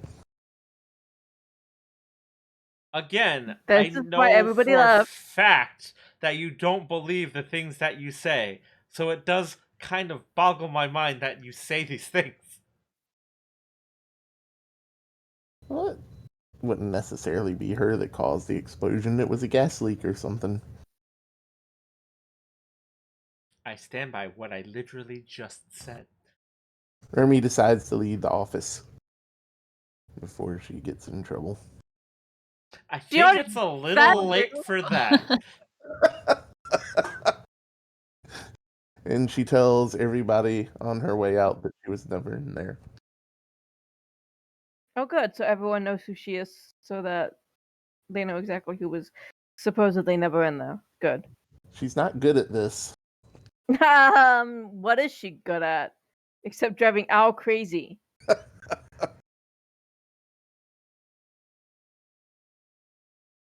For the Anyways. record, like by the time Al gets back to like the booth or table or whatever they picked, like Kat is on like her third drink because she's done with this shit. Okay. It's been a day. Harker Uh, does not have word on the street, which I thought he did, so he's just gonna be kind of like keeping an eye on the bar itself and just like kind of reading the situation, kind of figuring out like I don't know, just kind of watching people. I mean, Remy has it, but I don't know that she knows to use it. realistically, again, it's very apparent that like for the most part, um, people in Eden they're kind of unawares, right? Like you do know that there is a curfew. Like that is something that you guys do eventually pick up, and that is why the streets are a little less populated. Um the general consensus is that's just kind of a pain in their ass, right? Like it's just like, ah, oh, well, they're just being overly cautious. It's fine. We're fine. No problem. Saji, I'm gonna be blunt with you. This is starting to feel too real. Yeah, it's gonna go away. What, 2 weeks max? Um basically because no one is being told the severity of the situation, like generally no one's acknowledging like it as a threat because Wayfar is just sort of like, yeah, it's fine. We're pushing them back. And Holland isn't saying anything because why would they? Are we acting like if they were told the severity of the situation, they'd believe it? Because I feel like this past year has not I'm not saying that indicated they people do would. that. I'm just saying that like Okay. everything they've been told is that, it's being handled. Can Romy use her word on the street to find out what the local conspiracy theories are? I mean, I I guess. Ooh, this should be fun. Okay. You're gonna make fake news up. Oh my goodness. Um sure, you find a seedy little underground I crazy hate you den. so much. What did you do to my rolls? And Is it a pizza parlor? Dear God. you find like a crazy guy on a street corner that everyone is ignoring that is shouting that this is the end times. That And I just get really happy and start clapping, and I run up and listen. that like everything you know about Wayfar is going to come crumbling down Whose fault because is it? the Worm Council is lying to you. They secretly control Wayfar deep from the underground. The tremors are worm sign. They're acting against humanity. Who's controlling the worms? She's asking him all this stuff. No, you don't understand. The worms, they're sentient. They're in charge. They're controlling the government. Are they You dressing are up in just human fodder for suits? the worms. This war, My it's God. fake. It's the resistance trying to fight back against the worms. But the worms are lying to you. They're making it sound like it's a war against mercenaries. There are no mercenaries. The mercenaries are fake. They're rebels. The government is trying to stop the rebels from protecting all of you. And they're injecting us with stuff when we drink milk. No, even he thinks you're crazy. Oh, she got He like caught up packs in up it. his stuff and shuffles away. Find another street corner. You've out We're crazied the gonna crazy man. we're gonna leave this bar and we're gonna find Romy with like a cardboard sign. She like took over the spot. Where did you find a literal soapbox? Space soapbox.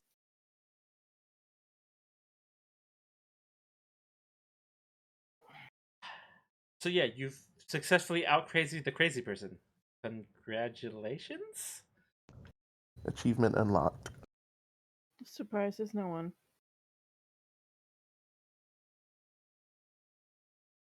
And Romy, she's known about those worms. Now she suspects that lady back in that desert town, the one that was so nice to her. Like, now I bet she Ruined her never one liked me. friendship. Ruined her one friendship. Just a worm in disguise. The Worm Council, man. They'll get ya. Remy's Disguised as halfway selling worried that worm she's a skin? worm. Yeah, she rips her socks off and throws them across the street with a scream. So back at the bar. So Harker turns to Cat and just says, "You doing okay?" She kind of gives him this look and we're like, is anything about this okay? Harker thinks for a second. He says, "Well, we're still alive."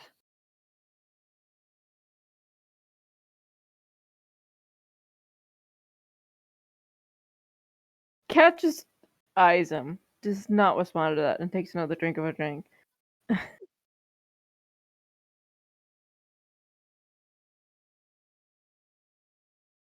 How are you so chill about this?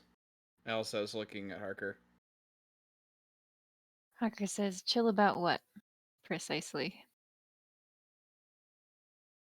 I mean, the fact that there's some shit going on that, A, the public isn't being told about, and B, a good portion of probably rests on our shoulders. Harker says, "Well, firstly, the public is rarely told anything. Um, if you want to fight that, there's certainly ways to get the word out to people." He kind of glances at Cat. And he says, "I guess it comes down to which battle are we picking first? The lack of communication, or honest communication, or the actual physical threat to everyone's safety?" Al leans in and goes, obviously, the physical threat. But at the same time, I just don't understand how you're just so calm and collected about this whole thing. Harker shrugs and says he learned early on that worrying about everything at once wasn't going to get him anywhere. And so he picks one thing at a time and he gives it his focus. Al And that's when he busts into Dancing Through Life. Al actually looks a little bit shocked by this and just kind of leans back in his chair slash booth and goes, I was never really given that luxury, I guess. So I'm always a mile a minute, just trying to consider everything. I never Follows really up had the on that. luxury of relaxing. Sorry, what'd you say? Oh, I was just gonna say Harker follows up on that because one of his tactics is to divert attention away from himself. So he says, "How so?" Al clears his throat and goes, well, I've made it pretty obvious to all of you that I didn't exactly come from a regular background. I didn't really have the luxury of actually truly focusing on one thing. I always had to have eyes on my back. You know, I would sleep in shifts, and I just was never safe. I've let my guard down more times than I'd like to admit after coming to Wayfar, and it actually scares me a little bit because I don't want to get comfortable because it seems like things are going back to the old ways. At least they will if we don't do anything.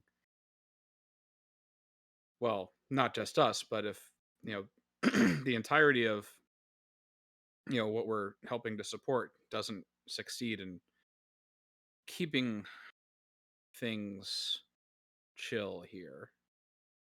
He's struggling to find the words because he's still thinking a mile a minute on this.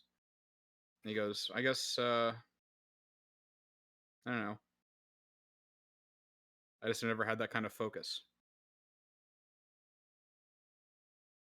Parker says, it sounds pretty rough not being able to really relax.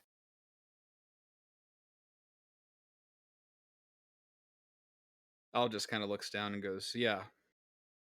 And I thought maybe at one point we might be getting close to that, but this is far from just beating up a bunch of worms in a hole. Romy busts through the door and says, "Speaking of worms," and she recounts her whole. How did she hear their conversation? She just sensed it, I guess. She didn't. She was gonna burst in with that regardless of what was being discussed. Speaking of worms, no matter what y'all were talking about. And Harker is like, she's Like psychic. she bursts in with this. Actually, like a Worms! minute later, when you're talking about something else, and just Romy busts into the door, just like, speaking of worms. And she slaps her worm socks down on the table. No, you threw those away, remember? But she ran and got them back because she didn't want to get rid of them. Those are special worm socks.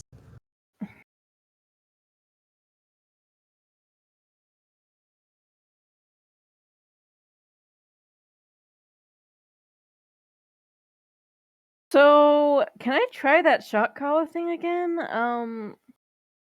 No. She has toilet paper stuffed around her purse.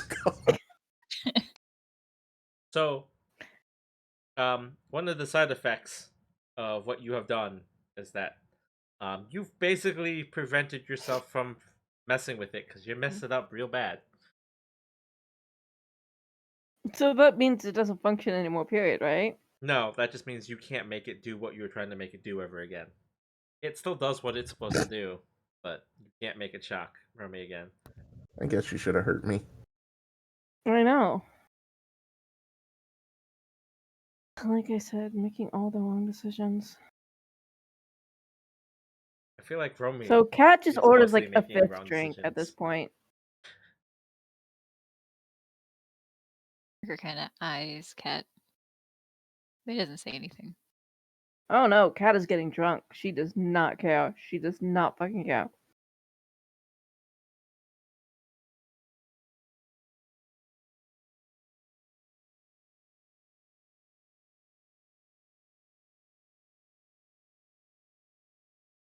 Anyone else gonna contribute? Romy Yeah, I just mean, honest- Romy just ranting burst about in. worms? Like, I don't like what's going on. I feel like that's like not necessarily shocking behavior from Romy, so they're kind of just looking Yeah, it's like just like business as usual. Al's still looking at Harker. he just completely ignored Romy. There was a little flinch when he heard Romy, but his head did not turn. It's like I've done enough to try and stop this lady. No more contested roles today, folks. Harker's looking at Romy briefly and looking it back at Al and says, "Sorry, what were we talking about?"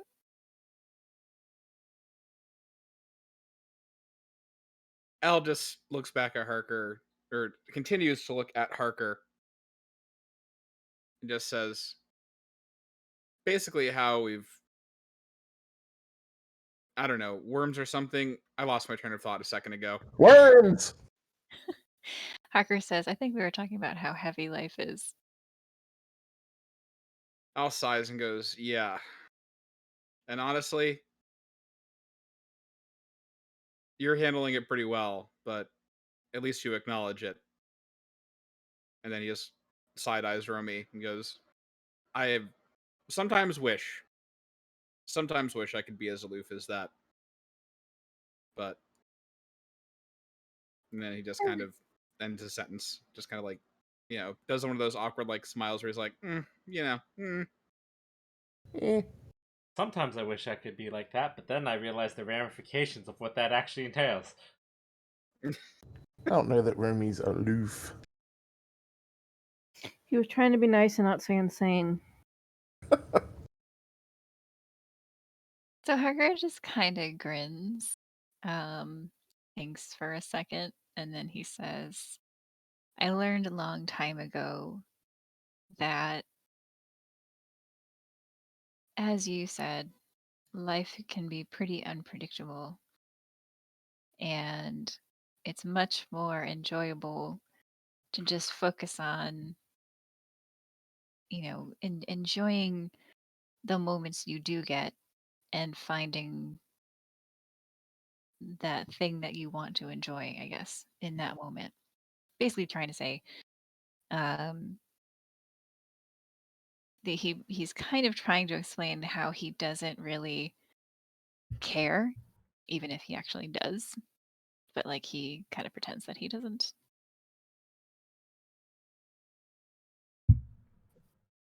Al thinks this over for a second and looks at the rest of the team, back to Harker, gives a little smile and goes, yeah, I could drink to that.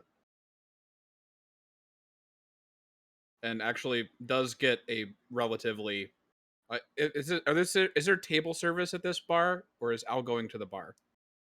I didn't invent this bar. Cat? I thought I we were mean, going Kat's enough of a presence that comes to this bar enough that they just bring her drinks. So I'm sure if Al dressed her for something, that would be fine. Normally it would probably be go to the bar, but Is there a corking fee? Kat has spent so much time in this bar that is and mysteriously the bar's problems tend to get solved when Kat's in them. So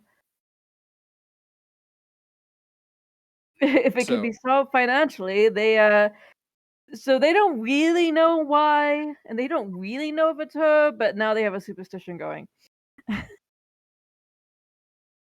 In that case, Al offers, the table drinks. Harker It's like, accepts. glance. He knows, and how far deep is Cat on this one drink? Is it getting close to the next one? Yeah. Mm-hmm. Yeah, he's getting the whole table drinks. What does Romy want to drink? I guess. Worm juice. Rum juice. Oh, worm Worm. juice. No, you're not supposed to like worms. They're the evil conglomerate, something or another. She doesn't really know what's going on with the worm. She just knows it's something. I have no idea what the crazy thing I heard was, but I support it. Exactly. That tracks. Again, this is getting too real. I don't like it. Make it stop.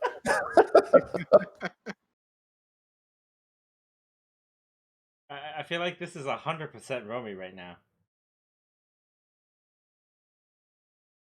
She's gonna refuse to use her mech in the next battle.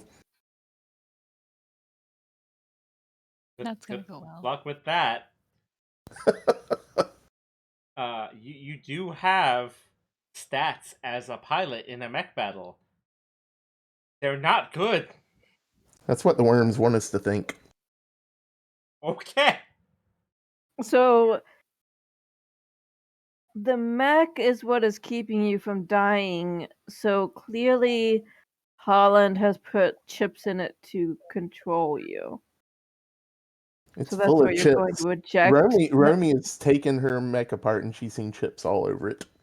I mean, So the conspiracy isn't that it's Holland. The conspiracy is that the Worm Council is controlling everything.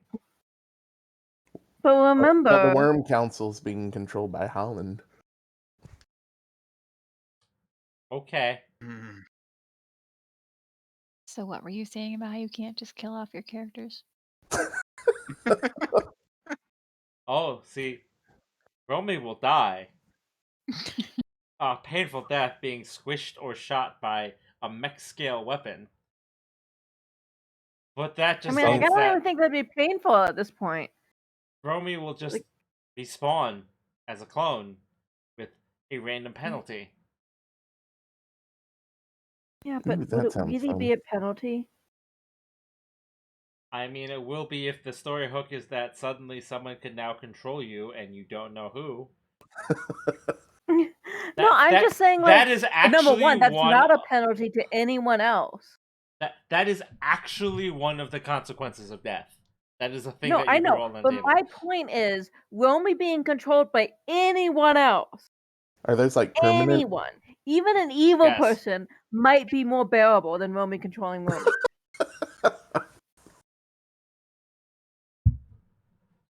And in fact, we would figure it out in 5 seconds when Romy was remotely capable. Hey, And she's saying been nothing. capable. She's Be been like, oh, capable a few times. she's controlled by someone, but she's less annoying. She hasn't tried to sabotage us today. Something is weird. Like, whoever's controlling her would think, like, the point is, like, to be, like, because she's part of what is a theoretically I semi-competent. better try to fit in. So, It's like, like, they would hey think, guys, how you doing? What's it like today? It's like, okay, something's immediately wrong with Romy. It's like, what? No, I'm your pal, Romy. It's like, oh god, what is wrong? Hello, fellow pilots.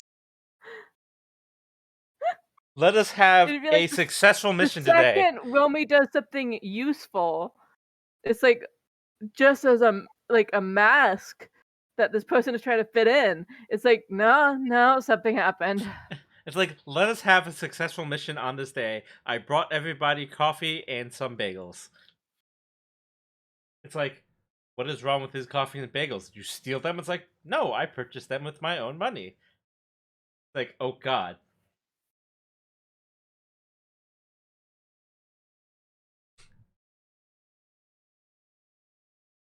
And she'll start losing all her rolls against Al. No, Yeah. that'll never happen. No, but Yeah. she wouldn't even need to roll against Al. That's what would get scary. Al would realize that he is not stopping Romy. Well, he's not stopping Romy from doing anything. not stopping. Things feel off. It's like, wait a I second, actually feel I'm like not I'm in losing control. rolls. What's going on? Boo? This is strange. But anyways, Hmm. so back to the bar. Cat is slowly getting drunker and drunker. Mhm.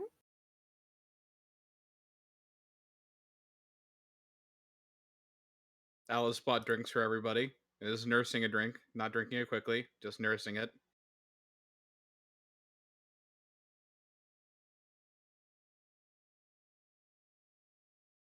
Romy is Having- apparently obsessed about Holland controlling worms that are controlling everybody else. That's become a thing.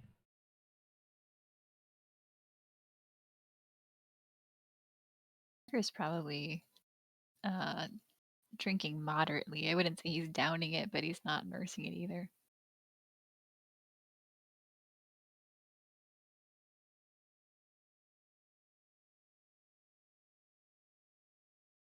I'm trying to think of anything we could really potentially talk about at this point. I know. I don't know. Like, are we just gonna be like, and then everyone got drunk, and then stuff happened?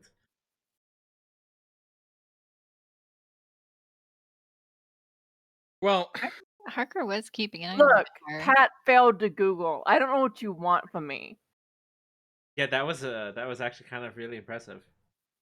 I give up on this session. Okay, like What, you use Bing by mistake or something?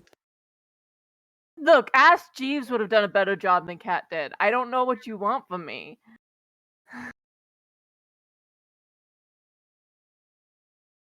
Ask Armin. She Googled the current state of Wayfar, but she actually just wrote current status of Wayfair and got real confused by what came up. And just Oh, got a a bunch fucking of couch. Pinterest links. So she's just been drinking and looking at furniture. I mean, that tracks. She's just like, fucking. Look at all the stuff I'll never own because we're all gonna die horribly.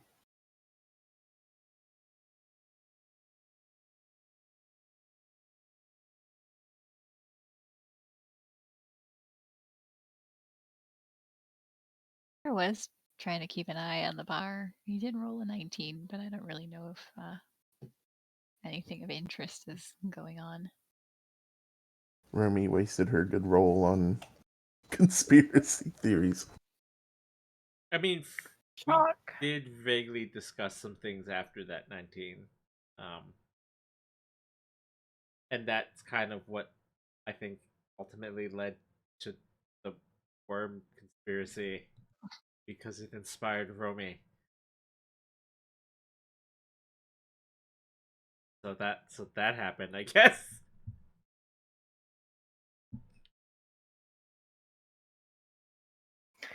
Cat kind of of nothing just kind of says apropos of nothing. Can speak really. I'm not drunk. That's what she So- says. says like I can release the video from the fight where we got ambushed by the bastards. Harker looks intrigued by this. Would that accomplish? Al says. Kat kind of gives Al this long, measured look, which strangely looks like she's not drunk at all, except he would know she has to be drunk at this point. He is And aware. she just flatline goes, I have no idea. Chaos, at least. That is the best reason to do anything.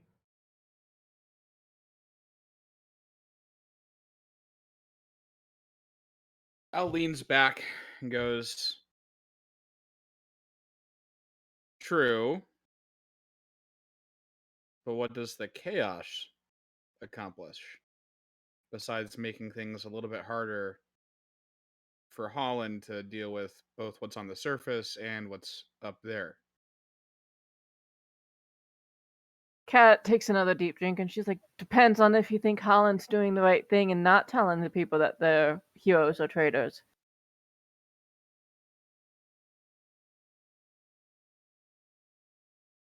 Al considers this for a moment.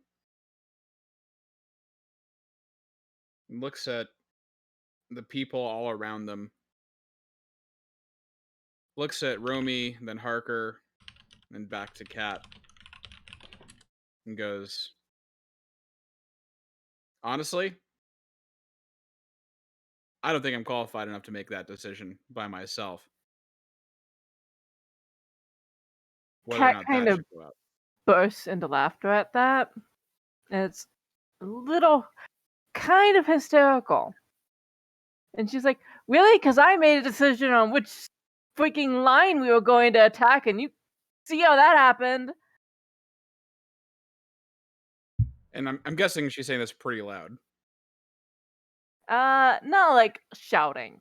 Not she has too much innate privacy to be like to shout it in a bar. Okay. Though like her laughter was definitely like loud enough. But like no, the line following it was sort of like almost conspiratorial, but loud enough that like everyone at the table could hear it. Gotcha.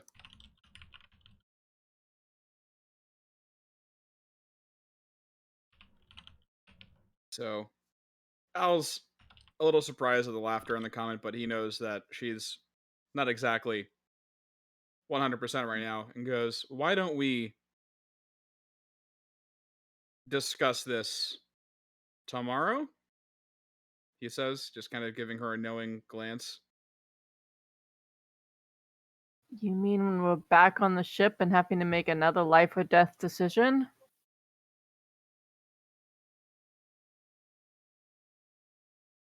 Al sighs and finishes his drink at this point and goes, "This is not usually my way of thinking, but I think that at this point, it's best just to get it out there. This thing that we have, the knowledge that we have," and he leans in. This is a these are a bunch of big trump cards, right? And it does us no good to let those fly free without really knowing what the impact is going to be. But I'm not going to stop you if this is what you really want to do. Because at the end of the day, it frustrates me that there are people out there that are treating life on this planet like it's a fucking game. I don't mean the people in this bar. I mean the people who have not until recently been taking things seriously and are still doing risk assessment over whether or not they should protect the fucking planet. So you know what? Fuck it. And he orders another drink. Kat just kind of glances over at Harker. Parker just kind of looks at her wide-eyed, like, what? She's like, "You gonna give an opinion, Charmer?" Parker hand waves and says, I'm not one for speeches. Who would have thought I was? Mumbles Al. Kat's like, "I could dump this drink on your head." Parker says, you could, but I'm not sure how that would improve speeches. She's like, "I am asking for your opinion." Parker considers, and he says,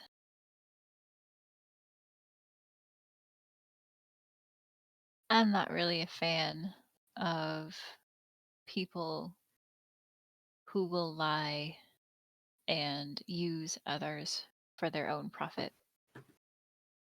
But I agree with Al that knowledge is its own kind of trump card. And we should make sure that when we release it, and he says when, not if, it's at the right time.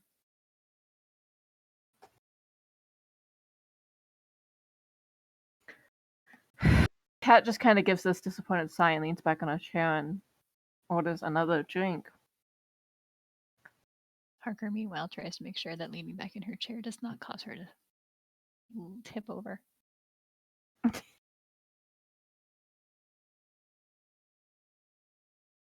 And Kat just says, "I don't know what we're supposed to do anymore. I don't know what the right plan to make is. This is my home and it's going to get destroyed because two outside parties decide they wanted control of it."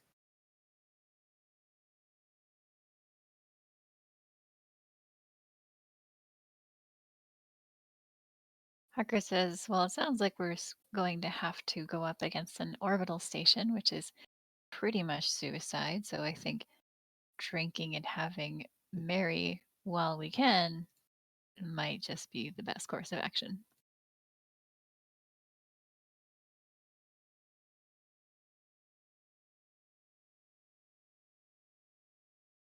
That kind of gives Hucker a sort of hazy, like, squinty eye thing, and it's just like, "You know the end of that quote is for tomorrow we shall die, right?"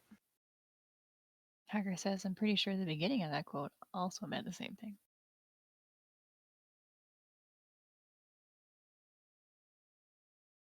Listen, a little death never killed anybody.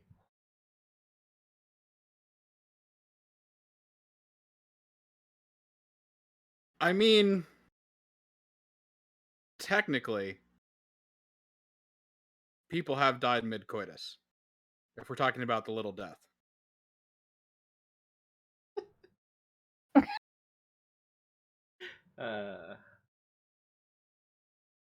Sorry, you teed it up. Nobody said anything immediately after. I figured I'd knock it out of the park, or at least against the fence. I don't know.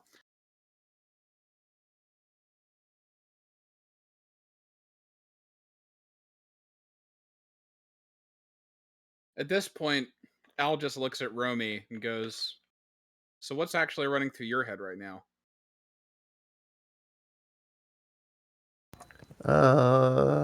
That's exactly how he phrases it too. And she goes, she doesn't even really know what's going on, I don't think. So she's kind of just... That's not terribly shocking. she's just blissfully ignorant of the whole situation. I think when you gave your speech, she sheepishly put up some dice she was fiddling with when you started yelling about people treating this like a game. So she's kind of just sitting there staring at the wall. Al reaches over the table, because I assume that Romy's not sitting next to him. Puts his hands on both of Romy's shoulders and goes, "Are you ready to fight for more than just your life tomorrow?" She kind of just cocks her head at him. She's like, yeah, I'm also willing to fight for money. I don't know what you're talking about. She said, "Are you threatening me?" Al removes his hands and goes, "I'm not going to fight you." Good, because I'd win. That's debatable, but we'll find out, I'm sure, at some point. Nope, she puts her arm on the table and she's ready to arm wrestle. Oh, God. You're being forced into another contested wall. Honestly, at this point, it's a little levity I think that the game needs. So Al puts his own arm up, resting his elbow on the table, takes Romy's hand and says, "Win or lose, whoever wins or loses this, there's no stakes here, but there's stakes tomorrow. So let's have some fun now. What do you say?" Stakes. She's ready. Cat gives Al a look and like, if you lose, I'm gonna be ashamed to be your partner. What Al do we goes, roll for this? Does Kat actually say this out loud? Yes, she totally, because she is getting drunk, so she is being open. Like, if you lose again. Well, then in that case, Al just looks at her and goes, "That's fine. You can always latch on to Romy's mech." Ooh. She's just like, Well, fuck you. There's no trauma. The obvious solution is to just not connect to any of those mechs, and yeah, Parker has a mech also. But yes. Besides, so if you and then no, and then because Kat is getting drunk, she'd actually shift and like fling her arms around Harker and be like, "There's still trauma." And if you latch on to Romy's mech, you might latch onto one of the pieces that comes off. Harker looks very startled by this. So what do we roll? Grit? I mean, I guess I can use take control, can't I? No. Fuck. I mean, you have to have something that would account for Al being Yes. physically larger and She's gonna try to blow him up. So there are options here. I will allow apply fist to faces, assault, Ouch. or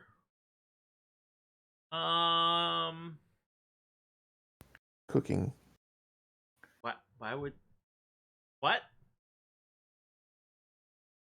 no, you don't get cooking. Just what?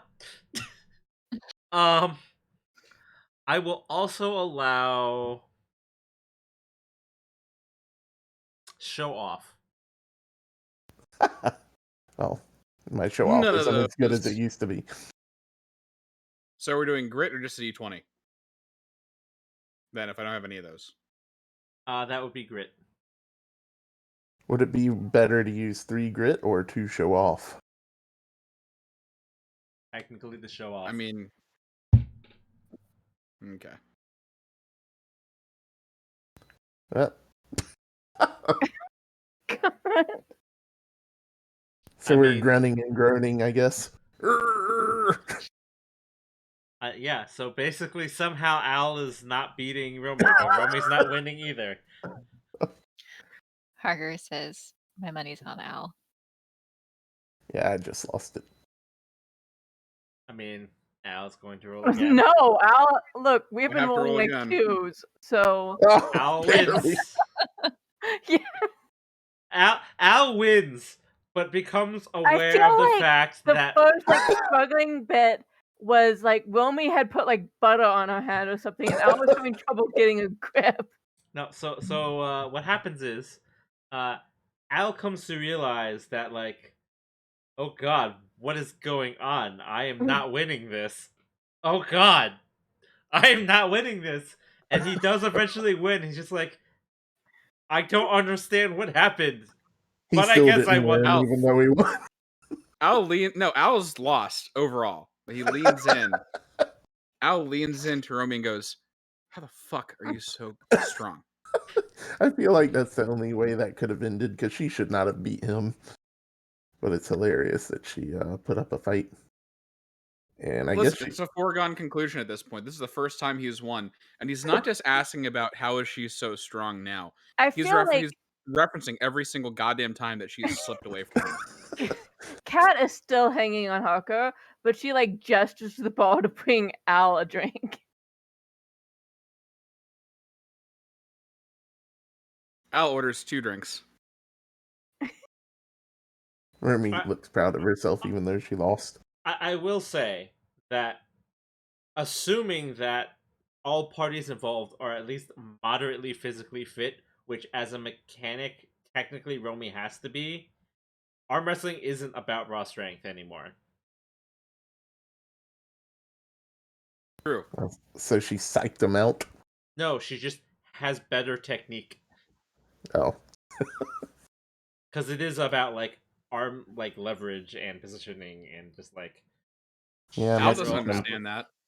yeah, must be like, something that she picked up on generally the rough. speaking, like people who just assume that it's just raw physical strength wins tend to lose. Next, we'll do a slap fight. God, Which I wasn't going to mention that. actually does explain a lot about why Al constantly loses. Because he's just resorting to brute strength. But he doesn't understand because he's like, I know I'm strong, like much more strong. Does not Like, what compute. the fuck is happening? Much strong, not add up. I know I'm strong. I do. I think I can. I think I can. It's like this Why is am I the rolling wrong. backwards? It's like can this is the just- wrong competition for you, sir.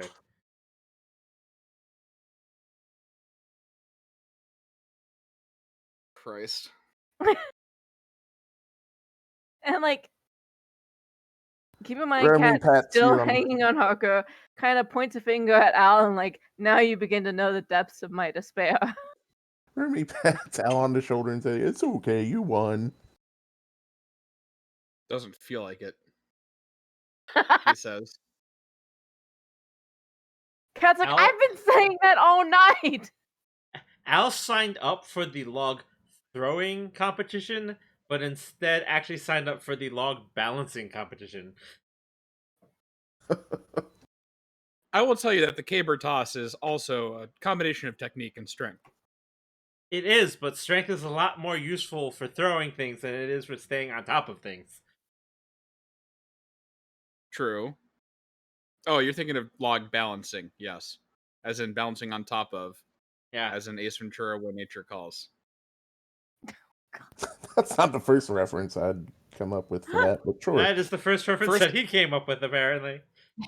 That's honestly the first thing that popped into my head, and I'm kind of ashamed, but at the same time, like, It's like yeah. America's Ninja Warrior course thing, or anything, and you chose Ace Ventura. Or like Highland Games or anything. Ever if it's the caber toss, but there's no like you don't bounce on top of a log in that one. Yeah. uh, I yeah. guess It's they, like the I guess Highland they games don't don't really. have. It's usually those like woodcutter events. I mean, the Highland games have the throwing and the stuff. Yeah, it's usually just like how accurately can I throw this log, or how high can I use a pitchfork to sling this hay. How sexy can I look in a kilt? Mm. Yeah, I mean, ultimately, what we have resolved is that Al is real bad about applying strength other than from fist to face. Well, Remy Yeah. did say next was going to be Slap fight, face to face. apparently. I will say I am surprised that you do not have any points in apply fist to face or assault. Who, me? Yes. Yeah, no. I know, very strange. How many faces have we wanted to fist? That's not something we run across much. I mean, I feel like Al possibly feels that need every time he hangs out with Romy. I'm just saying. Listen, Al trained to be strong, but has actually not been in a lot of fights per se. Hence why he has more points in survive, read a situation, word on a street, and take control. Because he doesn't want to be in a fight, he wants to get out of fights quickly. Okay. I know that sounds stupid, but there's little nuances to the backstory that make my triggers make sense. I feel like I could have won that if I did a grit check instead of a show off check. No. My grit's 3.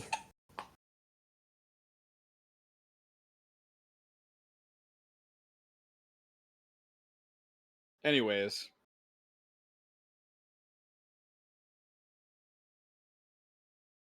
Anyways, yes. So yeah. there was that whole thing where Al apparently almost lost in a show of strength against Romy. Yay! Yeah, that's a yay moment. That filled in some time. Cash was like, we're all gonna die. I mean, Kat, like you're trusting this person with your life. That's what she's saying. We're all gonna die. And apparently he's inside his neck every time he tries to move, going, I think I can, I think I can. I'll get there eventually.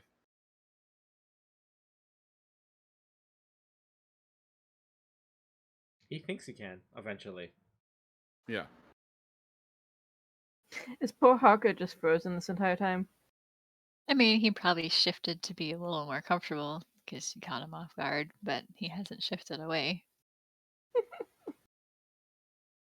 At this point, he doesn't also want to like inadvertently insult her or upset her even more than she already is. Like he's not moving under pain of being hacked. I don't. So yeah, frozen. Or having something thrown at his face again.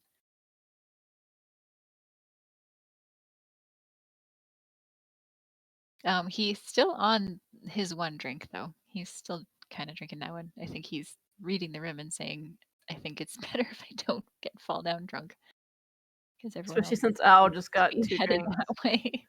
Because he just 4 drinks for Al is He fine. remembers He was having buzzed. to bail people out last time, so and that's only because they were trying to go back to the bunker after.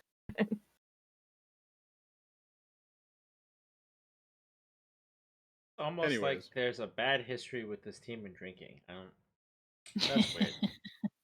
Is there a good history between this team and anything?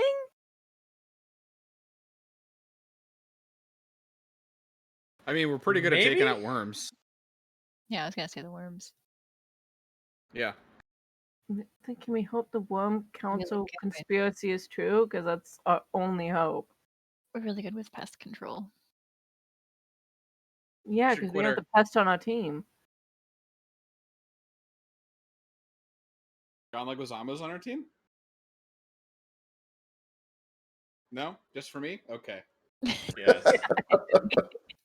Yes. Yes. Anyways, yeah. So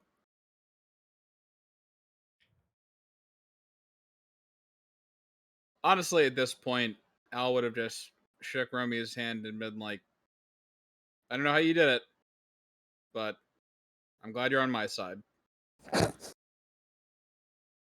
I Is know. she? Is she? And well, Theoretically. he gives her a look like he says, "I'm glad you're on my side." And he like looks at her like, "Are you?" And she just shrugs. Yeah, that's not the response you want. she tried to figure out what would be the best response to that, and that was it.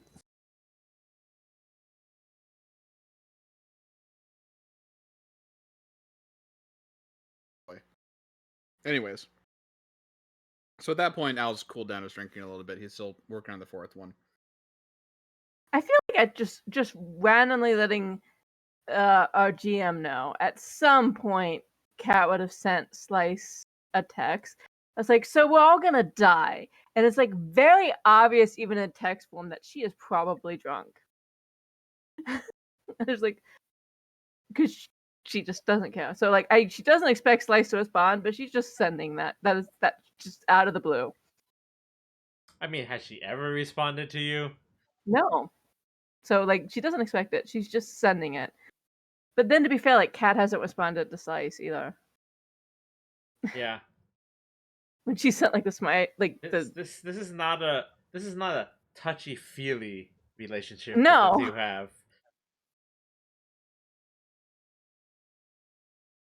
So she's basically she just sent the ultimate like sulky drunk text night text to Slice.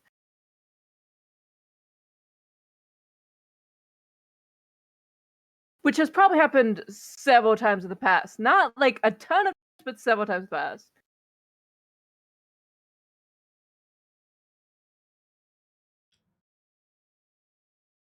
I mean, sure.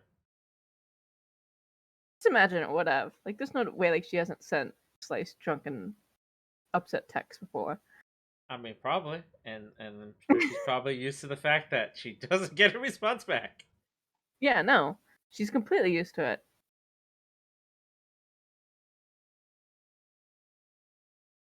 And then she would probably add like, if you are on the planet, you should get off the planet. And that's all she would have said.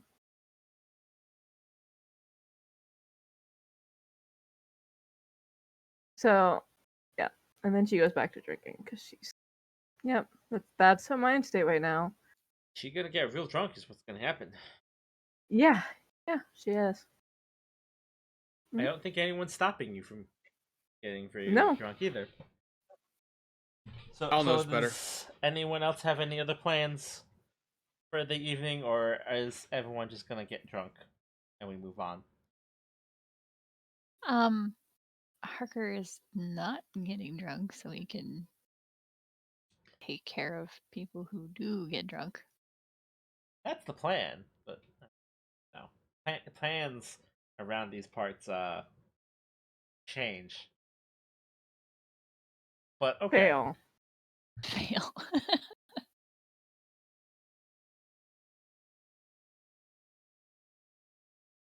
So Harker chooses not to drink more than a single drink. Anymore. Yeah. I'm assuming Al's just gonna keep drinking. Drink at the same pace he was. He did the first four in the period of around half an hour, and now he's just kind of getting one every half an hour to 45 minutes. At some point, Kat does like go of Harker so he can breathe. I mean, breathing is useful generally. More meant letting her relax. But I stand by what I said.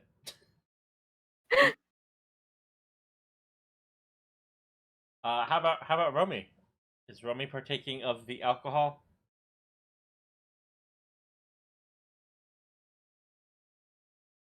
She got a drink, but I don't know that she's drinking. I don't even know what she got. Al bought her something, but I have no idea what it is. Does she care? I mean, somebody said something about worm juice, so she's on her toes on that. I don't know, Al. What did you purchase for Romy? Al basically asked that Romy get something called, because he knows her proclivity for mixing drinks together. Have you ever Ooh. heard of the Four Horsemen? No. Yeah. Well, I mean, I've heard of them. In the So the context Four of Horsemen, alcohol.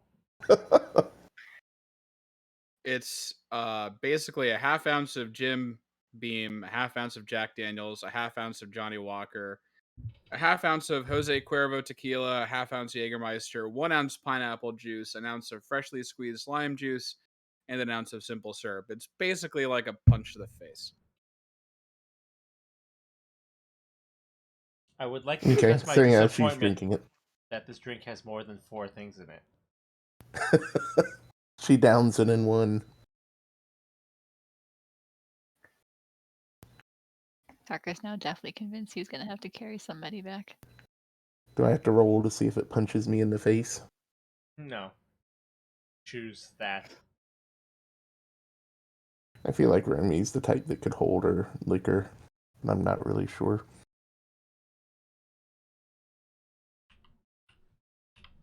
I mean, She's a slight person, so there's a limit for sure. I'm pretty sure that Harker is going to be carrying at least Cat back to the bunker. Yep. Possibly Al, because he's still drinking a lot. You have to He's make tough fine, mostly. He's still drinking a lot. Remy was going to ask Al to help her with the door, but after that arm wrestling, I think she figures she can handle it herself.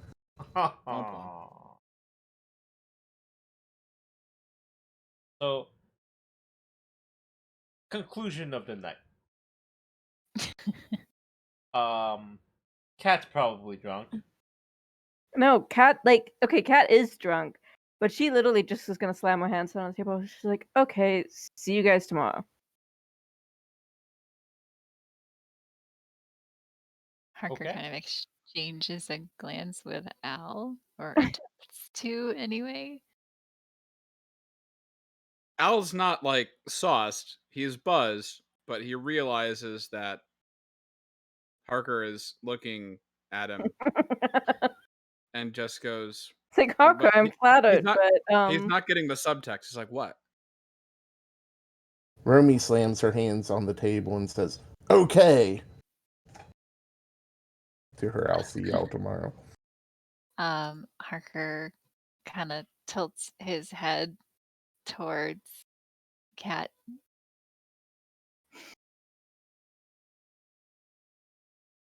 With a raised eyebrow.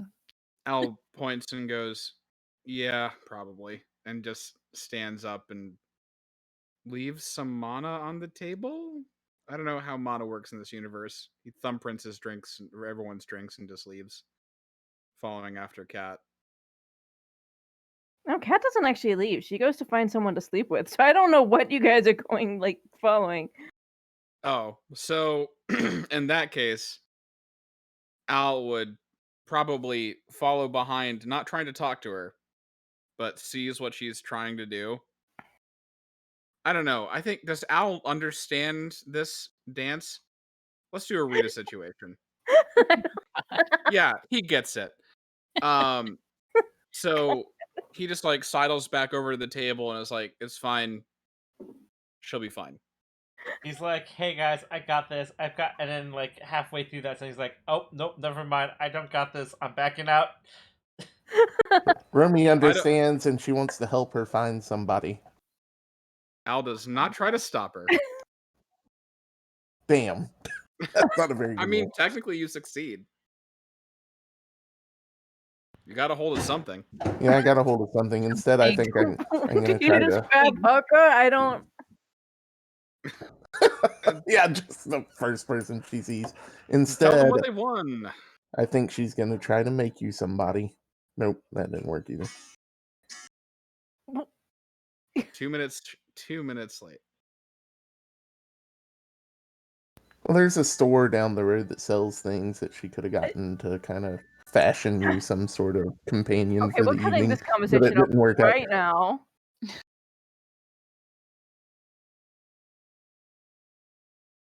Anyways, Tucker looks unconvinced, but he lets it go. Al just leans in to Harker and goes, "She's just trying to get it. It's fine." Then leans back in his seat and sips. Parker does not necessarily look less concerned, but he also is already let it go. So he's still, he probably orders another drink at that point. One person taken care of.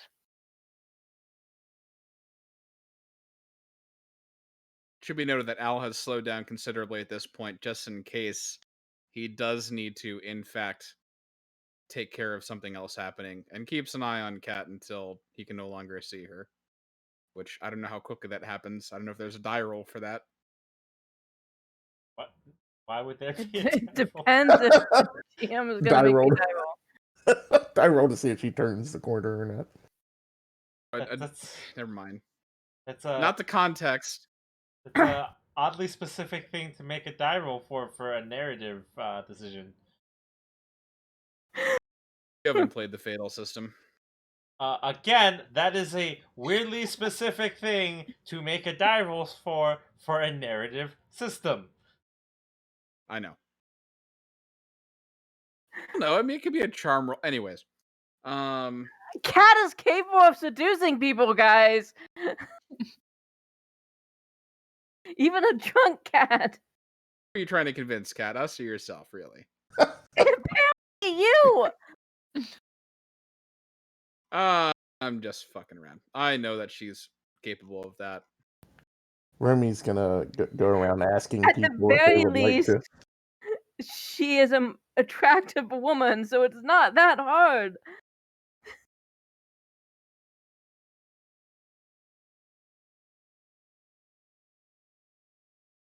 Like, even if she didn't know what the fuck she was doing, which she does, it's still not hard.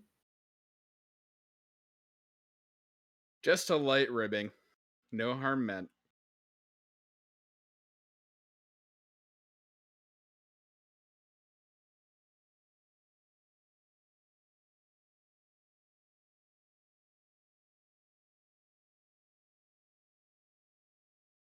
I think it's I don't know. Unless something else happens, I think that I know that Al is content with just sitting and letting everything wash over him before he has to think about stuff again tomorrow. So Well, Remy's going back to that store to try to return her now deflated companion. I totally missed that plot point.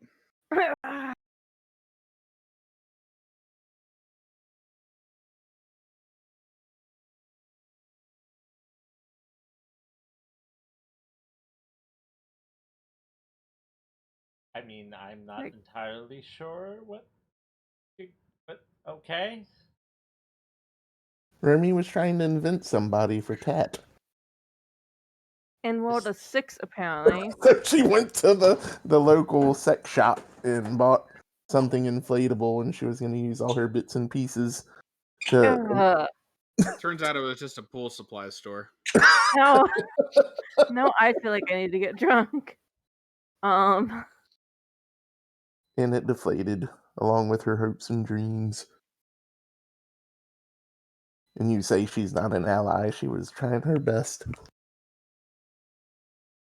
I mean, that's your best. I'm sorry.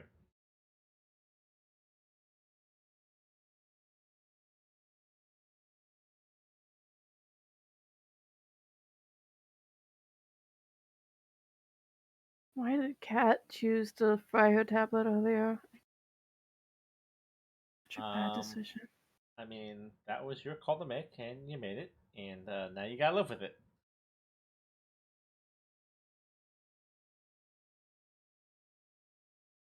Like I Go said, walk up. this game is getting too real. Hey, what does that mean?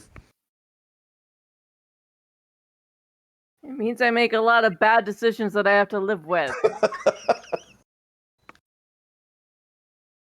That's one way of telling us you don't enjoy our bi-weekly games, but okay.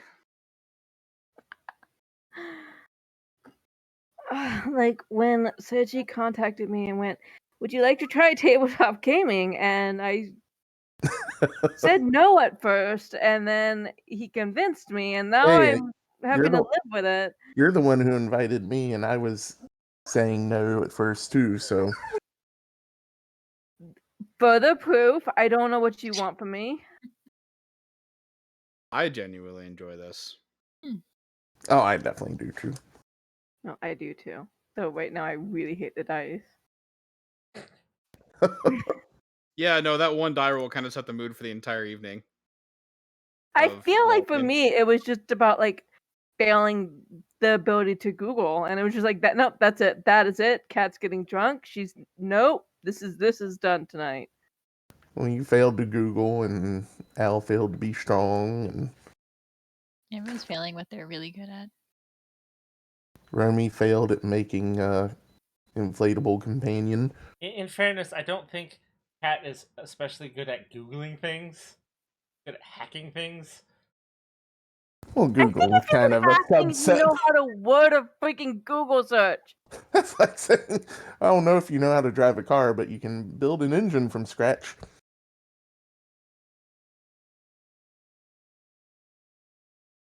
I mean, technically, I could see that being true. Yeah, but, like, yeah.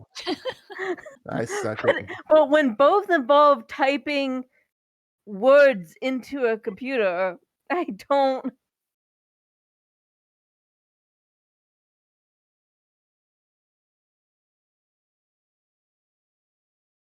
at this point, Al just kind of realizes that the mood is kind of meh at the table and goes, It's that fight Look. time. "Look, let's all fuck around tonight so we can not fuck around tomorrow." You know what I mean by fuck around, damn it, he says, looking at Romy. Harker kind of smirks. I mean, since that is literally what Kat went to do, I don't know what.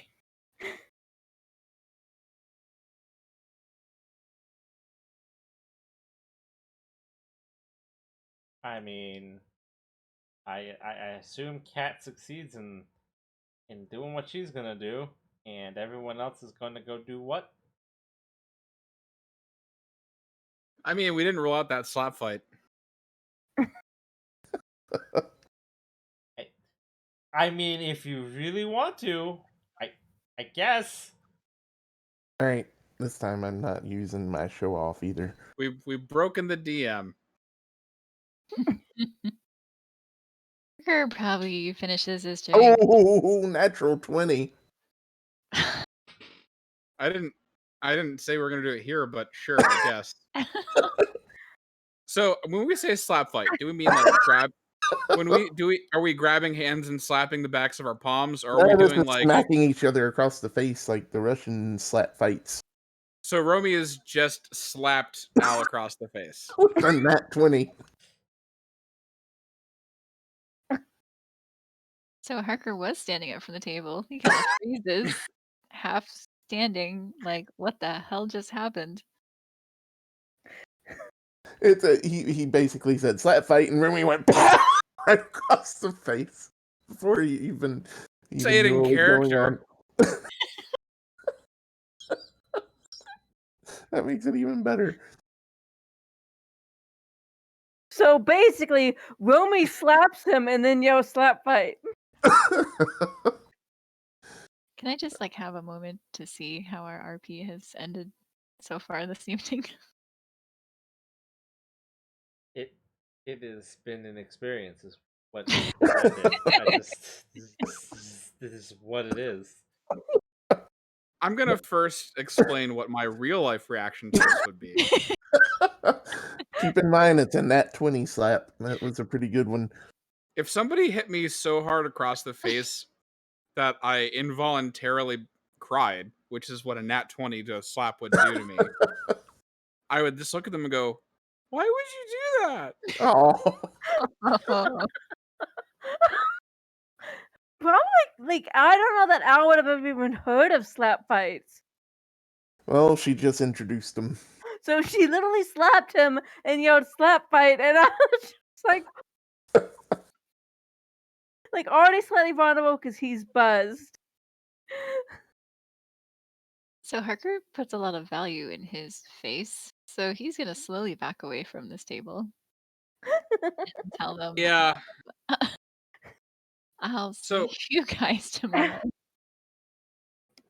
what's gonna happen, because Al is probably 7 in at this point, and it's been about, I would assume, 2.5 hours. Al does not know what the fuck is happening. So his instinct is kicking in, and he's going to try to take Romy out. As in, physically detain, not the other way around. Knockout. Good clarification. Oh, nice. So do I have to contest that? I mean, is this going to be a contested role? I'm basically trying to sucker punch you. How are you attempting to contest that? I don't know. I thought he was trying to grab me. If this is part of the slap fight, then she'll just smack him back. Al's instinct response is not an open-handed slap, regardless of how loudly you yelled slap fight. All right, so where do we go from here? To the floor, apparently. Again, what is Romy's I'm attempt sorry, to Kat contest is that? just so glad she's not here. I didn't know. I guess she could just do another grit check or a show off and try to get out of the way of it or something. That should be a Okay. survive check at this point. Shit. She could get a hold of something and try to get a hold of his fist before it hits her in the face. So you're going to attempt to fight back? Well, it's a slap fight. You don't just stop. Well, I'm pretty sure what's happening is not Al slapping. So Well, yeah, she thinks he's a little confused in the rules, and we'll probably tell him that as she gives him the next slap. But she has to make sure she's still standing. So basically, you're not contesting it. You're just taking it to the face. As No, it were. I think he's asking what he would roll to see if she I'm is still unconscious. standing. So Well, I mean- contesting it in the sense of like figuring out whether that really would knock her out, Incapacitated her or not. or whether yes, she took a punch in the face and yet she's fine. Okay. Survive? Which would just be a roll 20. Roll your With grit. I guess. Yeah.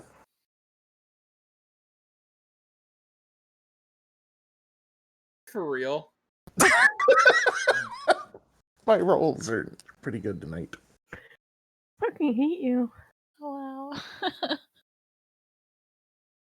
I feel like Hawker has backed away from the table and has said he's going to see them tomorrow, but now he's just kind of watching from a distance. Yeah, he's kind of like watching in fascination right now.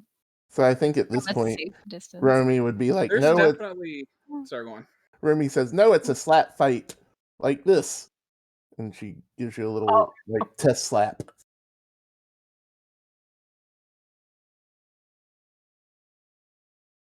Fuck. No punching, slapping.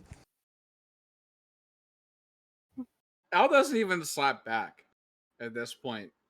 He just looks How at did- Romy. And How it's How like, did- how did you take that punch?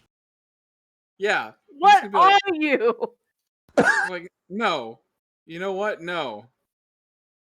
I've lost enough times tonight. Didn't He says touch this out the- loud.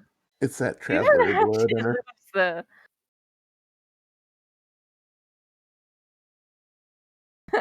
She grew up on the mean streets of whatever that ship was that she grew up on. The mean streets of the ship. Yeah.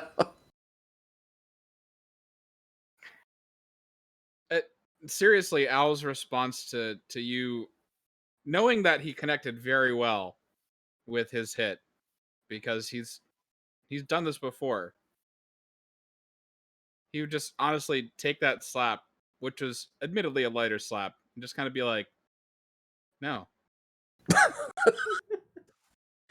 WandaVision, no, everything before. It's the twist of the series. Just literally no, and just stand up It just walks out, and walk away. befuddled. Seriously, just leaving. Is Harker on the way out? Like, Harker can- was by the door, but he was kind of trying to see how this was going to end. I think Remy just looks confused at this point. Al sees Harker near the door, walks up to Harker and goes, "I don't know what the fuck is happening. I'm not about it right now. I'm going to bed." Harker just kind of pats him on the shoulder and says, "Godspeed." And Remy yells, "Harker, slap fight!" Al leaves quicker. Harker points behind Romy and gets a look of horror and says, "Oh my god, it's a worm!" And Remy swings around because she fell for it. Harker ducks right out the door. I want to roll to see if I can still see Harker walking away, Should I like we do tried to do earlier. Like, what do you have? Like, I'd What rather is your set it weird off. obsession to roll for everything? Do you or don't you? Just you don't roll for everything. I got a 17. Right, we're all D&D veterans. We roll for everything. I'm You gonna notice try. how I didn't roll? I didn't roll. Looked away. What? Oh my god! Al's already left. Al didn't stick around. He's Remy's like starting to glow at this point from all the high rolls. Like physically glow, like a god. I mean, she can spot him, but he was ducking right out the door. And then she just yells, "I am a golden god!" and she leaves the bar. Good God. And scene. I would like to point out to our GM is you're the one who wanted to see what would happen if you did not give us any directions. I gave you direction. It just apparently that direction just kept going and going. Bar night is a bad night. No, there was some good roleplay there for a little bit. For a little bit. Role playing night is a very dangerous night. Oh yeah. I mean, I wish I could roll like that in fine combat. with how it ultimately turned out. So she doesn't know what happened after she left, and she doesn't care. I mean, that's She fair. didn't see it. Because I'm pretty sure that it just would have been like, you know what, fuck this team. I'm out. She probably heard that first slap though. It was a big one.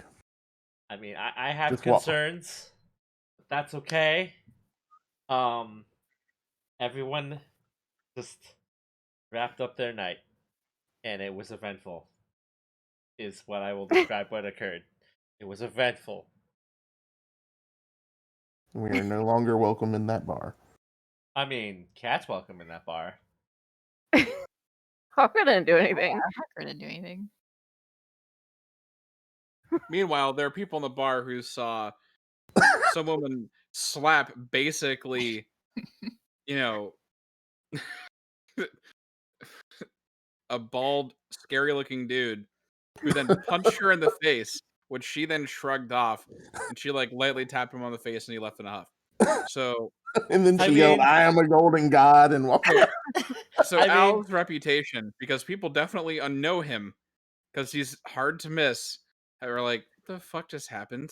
I mean, Isn't that wrench guy? I would like to make a point that Al has already lost his dignity in that bar once. Yeah, it's par for the course. I mean, I would like to argue that lots of people have lost their dignity in that bar. So This is true. that is part of why Cat chooses that bar, because it is not very easy to stand out in that bar. Although I will You argue stand that out everything for that the just night. occurred in this That's bar. true. But I think that's more like they're going to be gossiping about it for months now. Nah, some weird shit's gonna happen tomorrow. Weirder than Romy? Al's like, release the videos. I mean, you guys told me not to release videos. I know. I'm just saying, as a joke, Al would be like, release them now. That, I mean, Kat was trying to just give in to chaos, and you guys made her not do it. So They were responsible.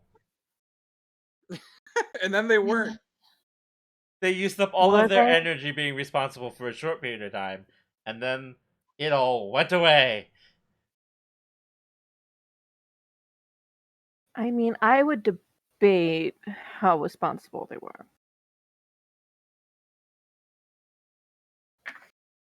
Yeah. Because we don't know what would have happened if it got released. So next day, I don't know where Romy went. Romy went back to the bunker, I guess. I don't. Maybe. Probably went to go shout on Sure. street corners about how she's the new god. I mean, I don't doubt that, but this is the next day, so we don't care about what happened the remainder of the night. She shows up wearing a superhero cape. Did Kat go back to her place, or did she go back to the Holland base? She likely stayed the night somewhere else. Okay. I assume everyone else went back to the base because that would be the place to go. Yep. Next morning, whatever you guys do for your morning routine, you know, nurse your hangovers if you have them. Get breakfast, hang out. Notice that Cat hasn't come out for the morning yet. Go from there. Sure. So, I mean, after Al wakes up and does his normal routine, you'd probably notice that Cat isn't just in the common area. He'd probably be one of the first ones out into the common area, though. And at this point, he's probably just like, well, I don't have any, like, crazy messages on my, tablet or whatever, so I'm sure she's fine.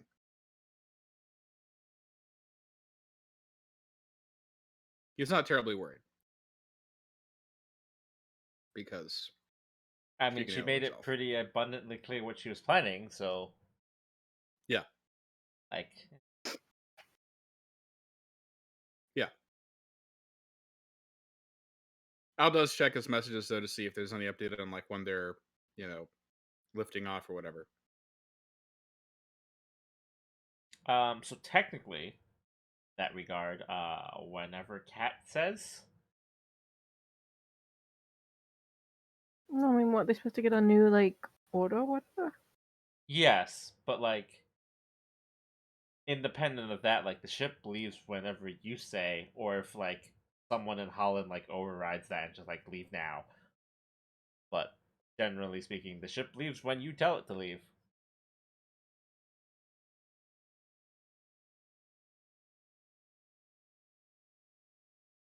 Yeah, but I mean, have they gotten a communication about what they're supposed to do?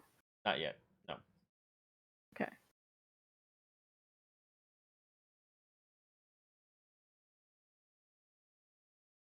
I mean, it is like first thing in the morning, so like, eh.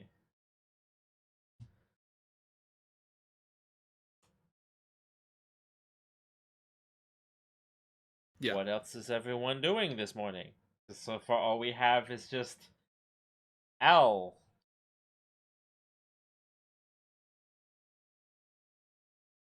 Harker would have got up, done his usual sort of quick workout, shower, grab food, and headed into the common room. Greeted Al. Yo. How's your face? You know what? I don't want to fucking talk about it. And thanks for reminding me about what I was trying to forget. So, top of the morning to you too. Remy turns the corner and says, "How's your face, fool?" Al just jumps up and goes, "Listen, one of these days, when you're not paying attention." Actually, you know what? No, it'll be right in front of you. We'll have a rematch, and it's going to be glorious, one And way or another. She does the two fingers to the eyes and points at you thing that she does to all her enemies. He walks up to her, all scary like, and just puts out his hand like a handshake and goes, "Respect, but also fuck you." Okay, what I loved about this is the second you said Al walks up to her, my cat peeked in the door, and my dog is on my floor, and my dog started growling. Yes. And I was just like, it's Romy now. But which one's Romeo and which one's Al? Who's the winner? The cat is the one peeking in the room, thinking he's gonna be all tough.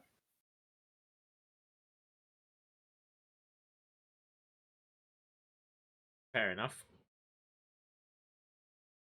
I still think we need to go over the rules of slap fight. Harker just kind of shakes his head and kind of flops down on one of the seats. He's probably eating something.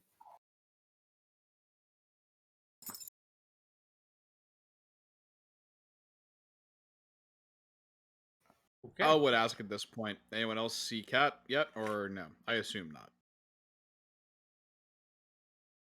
Harker looks around and says, "Nope." Like, in my immediate eyesight, no. Al looks at the clock and goes, "If it hits 10:30 and we don't hear from her, I'd be worried, but I think we're okay."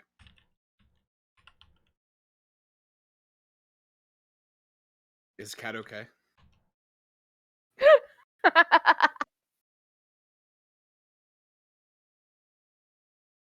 I mean, given that response, I don't know. Yeah, Cat's fine.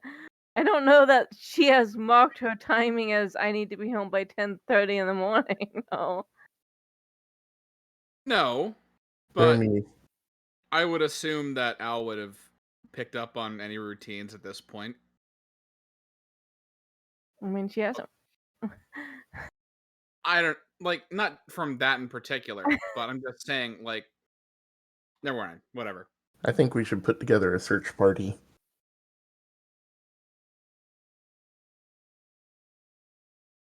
Al just looks at Romy and goes, "No."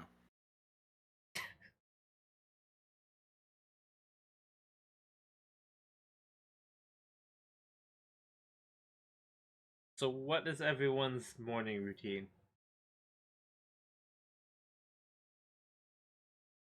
Like, now that you've settled in and said your hellos, what are you doing for your day?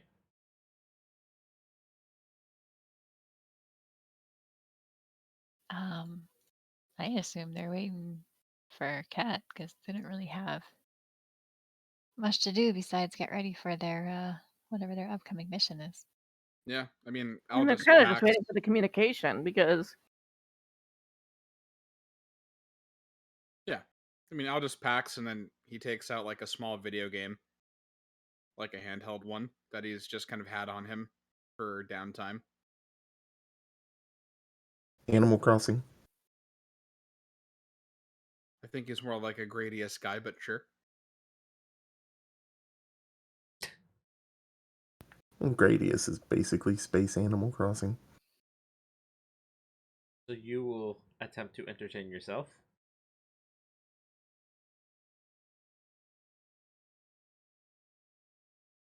I mean, yeah, we're pretty much just waiting for Cat to get back or for other orders to come in at this point. Okay.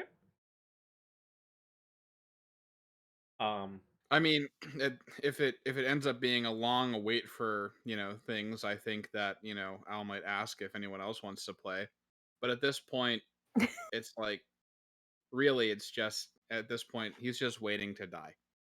You know, In the game or in life? in life. He got out his yayas last night, and that backfired tremendously. So he's just like, whatever frustration that happened last night, we're gonna go ahead and just channel that into whatever is coming next. So Al is a man defeated, and his response is to sit down and play video game. I mean, you didn't have to This is getting too call real. me out I was gonna say, so I feel hard. pretty relatable. I just like, But- yeah, I feel like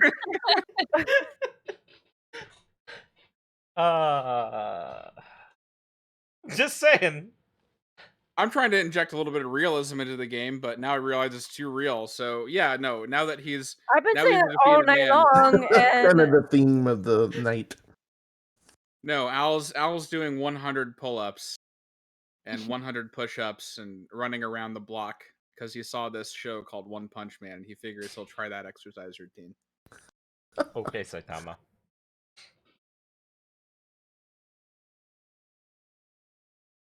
Alright, so everyone's just kind of not doing anything of note for the morning. Okay. Do you do anything of note after a night of drinking? I don't go In the drinking. morning? Well, yeah, but still. I mean, I'm not sure what the but still is because I can't answer you on what I do after a night of drinking because I don't do a night of drinking. Do after But- a night of staying up all night. What I do after a night Act of like staying normal, up all night is sleep. Like I don't. No, you don't. Don't fucking lie. I know you don't sleep. No, if I didn't sleep, I would be absolutely insane. Yes. Yeah, I'm not absolutely insane. I'm just mostly insane. Small difference. Anyway, so I guess no one does anything of note in the morning. So a couple hours pass, and I don't know what. I don't know if Kat shows up in that time or not. Maybe she does. Maybe she doesn't. You do get your notification that you have been given a mission. Per usual, it will be answered in your briefing area. would it have been conceivable for Cat have hooked up the notification system at least? You stopped it hooked up, and I was like, I thought we covered this. Fuck you. Have like so that she would have received a notification at least. I mean, yeah, that's relatively simple to do. And yeah. After the notification, about 5 minutes later, she'll walk in. Gray's probably on his way into the briefing room with a bowl of whatever he's eating. I mean, Al's just strolling in. Yeah, no. Kat of walks in, glass of and water. it's clear that she's clearly showered somewhere else, and she actually has new clothes, and she's just drinking a cup of coffee and just acting like nothing's wrong, even though she was really drunk before. The secret is Al does not bring that's attention to not this. coffee. It's actually just a cup of booze, and she's still drunk. Possibly. She's not going to reveal one way or another.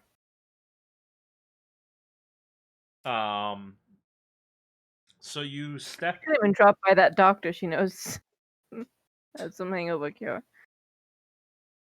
So you step into the briefing room, which because you haven't been here for a little while, it is a plain briefing room. It has not been turned into some other thing.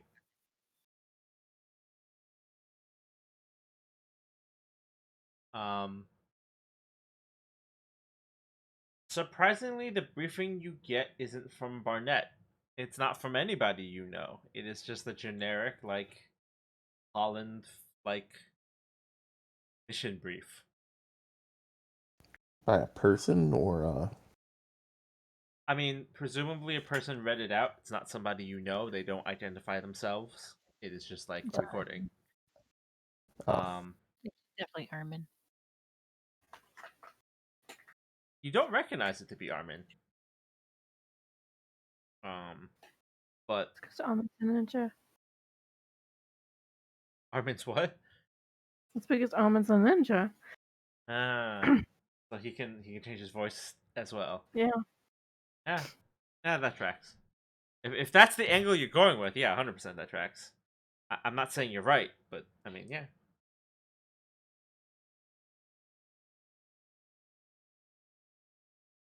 Either way, Yes. so you've been given fleet orders. Um, you are to take the ship and rendezvous with a detachment of several Holland ships, and you will be participating in a large-scale fleet engagement versus the Blade Cult.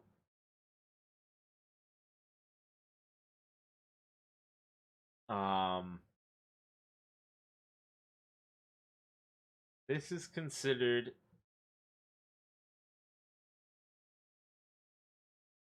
they label it as a top priority. And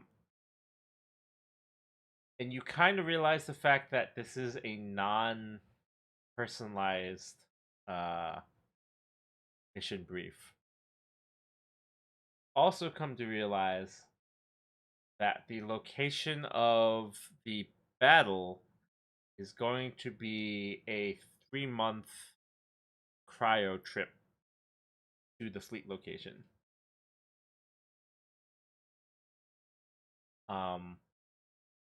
And you become aware of the fact that you do know that Holland kind of only estimates, a 5-month viability window, right? Like, um, the fact that they're sending a fleet out on a 3-month trip kind of indicates that this is serious. Or that someone is totally giving up. Yes and no. I mean, you could guess that. But 3-month removed fleet would mean that they kind of actually care about this engagement. Or you can Maybe. interpret it that they don't care and they're just trying to split the troops. That they're trying to get a lot of the expensive ships out of the area so that when it all fails, they haven't lost them. Yeah, that's certainly one way you could look at it. Like, I know I'm skeptical, but I'm skeptical.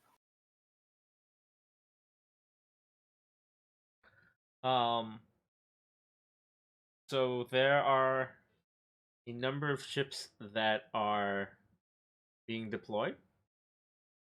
You are part of a defensive line. You will be reporting directly to Barnett, who will be active in the fleet engagement.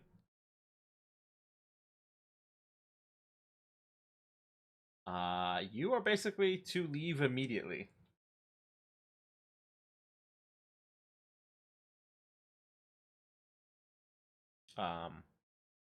You don't really have time to get your affairs in order. Like, they want you to leave, like, as soon as possible and rendezvous with the fleet, who will make a group, like, jump.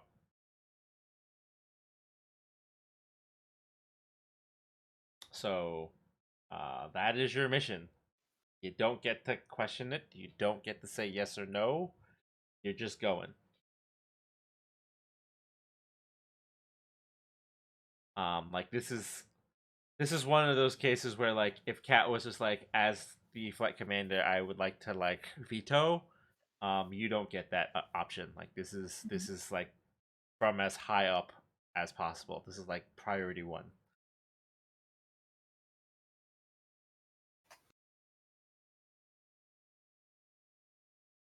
Harker kind of says, "Guess that's it," and goes to pack up what little he brought with him. I mean, Al's already packed at this point. He just kind of shrugs and looks at Kat and goes, "You ready?" Kat doesn't answer and just kind of stands up and grabs a few things from her room, clearly in a very bad mood.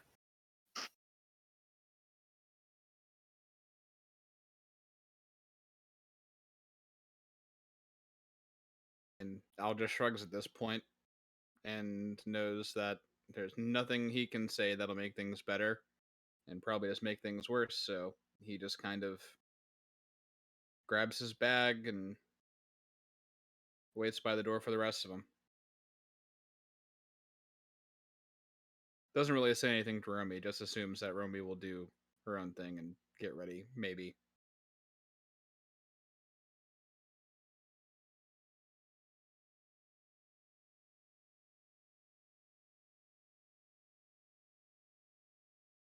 I mean, knowing Romy, something ridiculous will be brought along on the trip. I think she'd just grab all the parts that she left last time they left. I The feel like ones at this that point, you weren't told that you couldn't bring. Yep, those ones. I feel like at this point, Kat would actually just flat out issue a thing to her, her organization of hackers, and be like, literally just go release the videos you see fit. Okay. Because she's gonna be asleep for 3 months, and they are only estimating like this is literally the time that they would be gone. So she is giving them permission that if they think it is in the better interest to release it soon, to do it. Okay. Because she's gonna have no like knowledge of what's going on during that time. So Yeah, fair enough.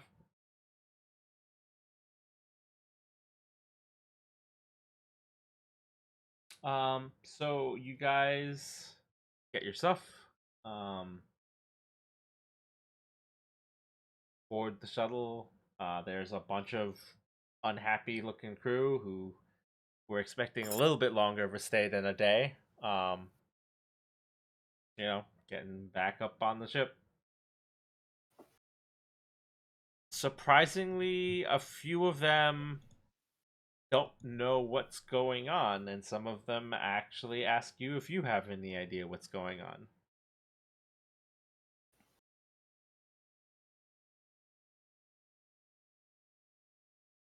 Kat would just answer, the only thing we know is that we're being told to report directly under Barnett in this field, and that a bunch of ships are being sent.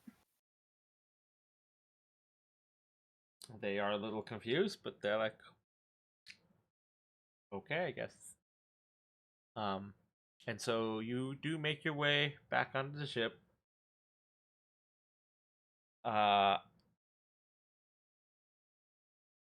Romy presumably drags her stuff to her room. What are Yep. the rest of you doing?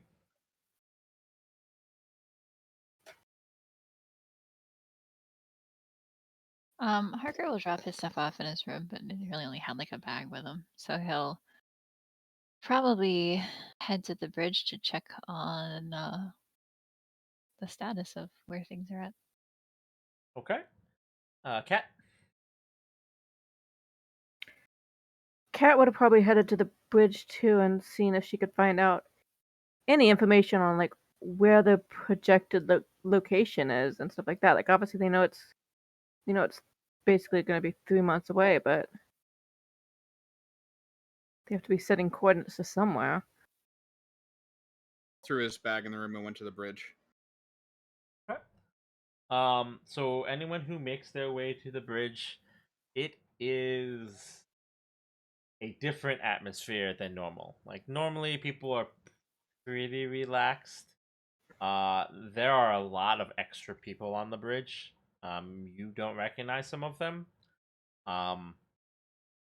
The regular bridge crew is talking to these people, and some of them appear to be taking over some of the bridge stations.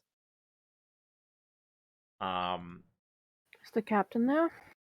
He is. He's actually talking to a couple of other people, and as he sees you come up onto the bridge, he kind of puts his hand up, like halt the person he's talking to, and he gestures for you to come over. Well, Cat does. So presumably all of you come over that are up there. Yep. Marker Palace. Yeah, and Henry Parker kind of nods and like flight commander. How much have you been briefed?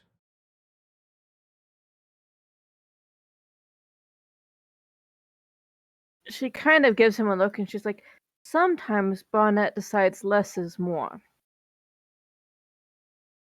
He kind of nods and he goes, "All right. Well, I'll share what I can with you." He sort of turns back to like the two that he was talking to, and he just simply goes, "Try not to break my ship," and sort of gestures you toward the briefing area. And you actually become aware that like the people who are like talking to the regular bridge crew are not in like the regular ship uniforms. They're in the security like division uniforms. And they seem to be taking over navigation and like general maintenance systems. And so as they're going, the captain starts talking. He's like, "This mission has been labeled classified. The only people that are allowed to know where we're going, other than the fact that we are going, are Barnett's crew. I don't know where we're jumping out. While we're in stasis, his crew is going to be running the ship."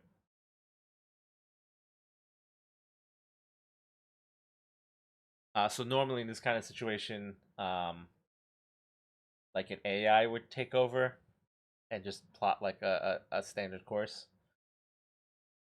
This is not the captain speaking. This is sort of like a Yeah. explanation. And there would be like an emergency like skeleton crew that would just be on site in case of like significant issues, and they would usually be on rotation for like extended trips. So it is out of protocol that an entirely different crew would come on board to run the ship for the 3-month jump, or the 3-month transit after the jump.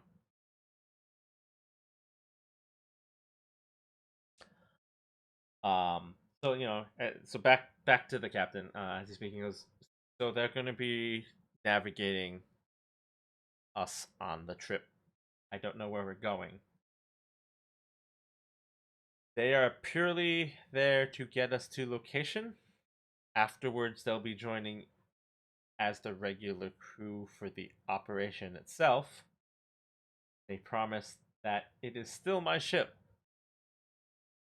We'll see.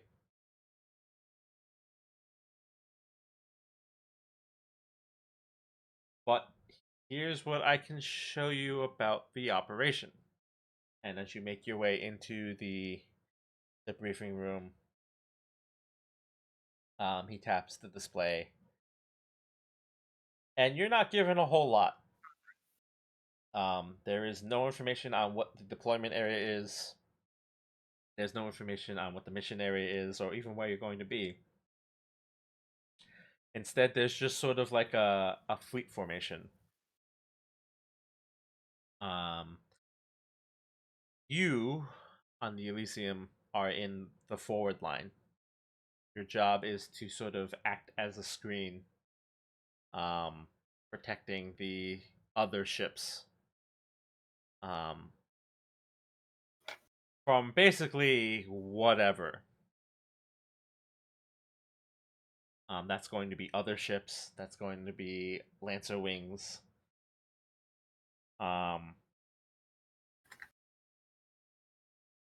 This is going to be a large scale fleet battle. You actually come to realize that there's about 50 ships involved in this engagement. And he sort of explains that the plan for the operation that he's been briefed on in regards to like what the Elysium is doing is that while the other like parts of the fleet who have their own individual orders are doing what they have to do, your job is to pretty much be in the way.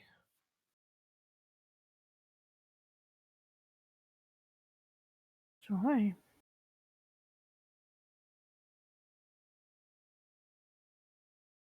All right. Al yeah. says. So, do you have any questions that you would like to ask him? How do you feel about all this?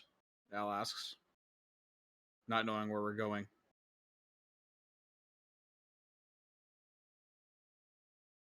The captain kind of like adjusts his cap and goes, "Well, I have no right to complain because I have done similar to the crew on the ship before under orders." Cat kind of dryly observes to be sucks to be the one in the dark, doesn't it? You get used to it.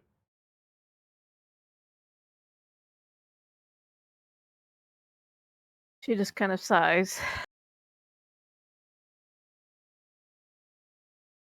And then she just goes, well, Barnett wouldn't be a part of this himself unless he thought there was a chance of something working. But that doesn't mean he doesn't intend to sacrifice a whole bunch of people to do it. Speaking of which, Al says, how many are accompanying us on this mission? I mean, on the attack force. He kind of looks at you and goes, "You mean on the defensive line?" Yes, sorry. I mean, let's be fair. We're on the defensive line, but we're going to be pushing. He kind of Best way to get in the way. he kind of looks at you and he's like, "That's one way you could look at it. Realistically," and he pauses. And he goes, "What's the biggest engagement you've ever been in?"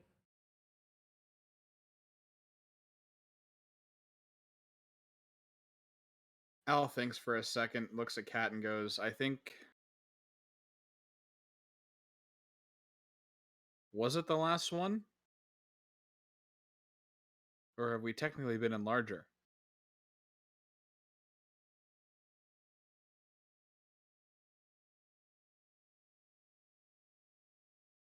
He looks over at the captain and goes, do you mean just in like a single battle? Or like in general, like of, maybe not the single battle, but the actual overall scope of what we were involved in?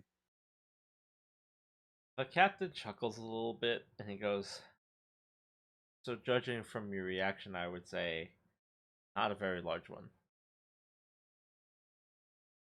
Al shakes his head and goes, no, it's mostly been pretty transactional at this point.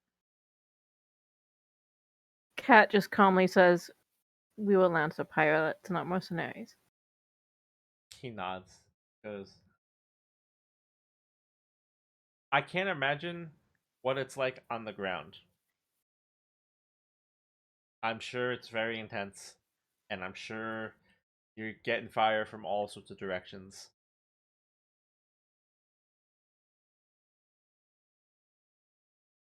He kind of points at his the diagram of like the Elysium of his ship on the display, and he kind of goes, "This ship was made for rapid strike engagement. Most of the weapons on the ship are relativistic. You know what that means?"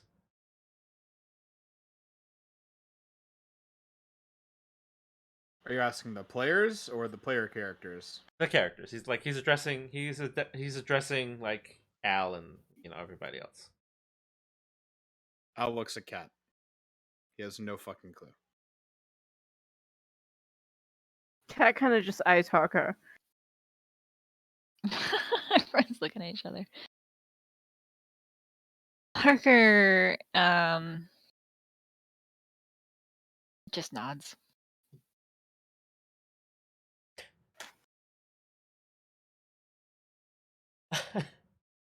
He's not gonna define it for everyone else. He just nods. He just nods. Okay, so out of player, a relativistic weapon would be a weapon that moves at such speed that there's a significant change in its mass due to the speed at which it is moving. So like anything that is like approaching near light. Right. So like weapons that are designed to like annihilate things on impact and generally at such a velocity that like there's basically no reaction time. But after you guys kind of nod, he kind of looks at you a little suspiciously and it just sort of lets it slide, and he goes, "We're not the only ones that build ships like this. And some people build bigger ships with similar weapons. Now imagine 30 of those ships, 50 of those ships, 100 of those ships. Now imagine all of them are firing 2 of those weapons, 10 of those weapons.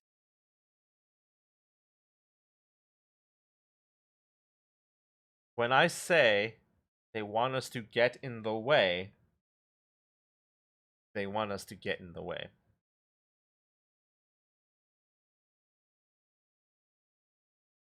So, Al says, literally just shielding other ships from the blast. Ideally, we don't get hit. But there's a reason that we're in front of them.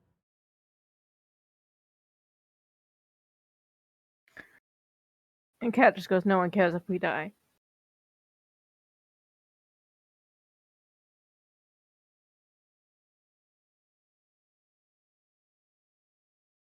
The captain kind of sighs a little bit and kind of folds his hands on the terminal. As Lancer pilots, you have a certain amount of skill that you can rely on to know when to move, to know that your Lancer will protect you. You can avoid most of the weapons that are used against you, and the ones that you can't, you're generally built to handle because they're on a smaller scale.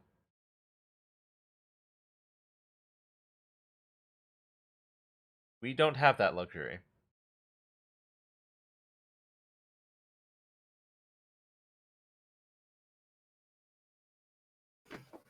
And Kat just repeats again. So it's a suicide mission.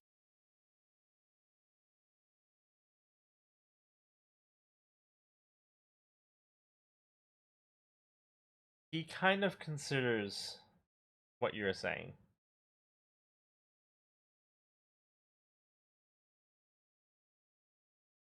When you sign up for this kind of work, your death is expected. Most of us have died several times.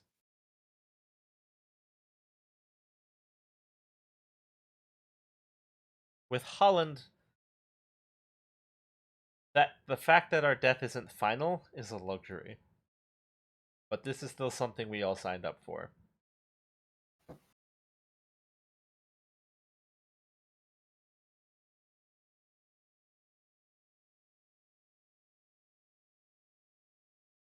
Al just kind of nods and goes, "Fair enough, I guess. What's the guarantee that if we get in the way, we're coming back, even if we die? I mean, do they have? We're certain that they don't have anything that'll jam the system when it comes to getting brought back." He kind of pauses and he goes, well, that depends. If we win, we're fine. If we don't, we're probably not. Al looks at Kat, looks at Harker, and looks back at the captain and goes, "And I guess we don't have any choice, do we?" Unfortunately, no. Al says, "And I don't mean about going into the battle or not. We definitely don't have a choice on that, but we definitely also don't have a choice on whether or not we got to win this one. So let's do it. Not a question of if, but when and how." He nods and then adds, they're probably thinking the exact same thing. So you just gotta want it harder.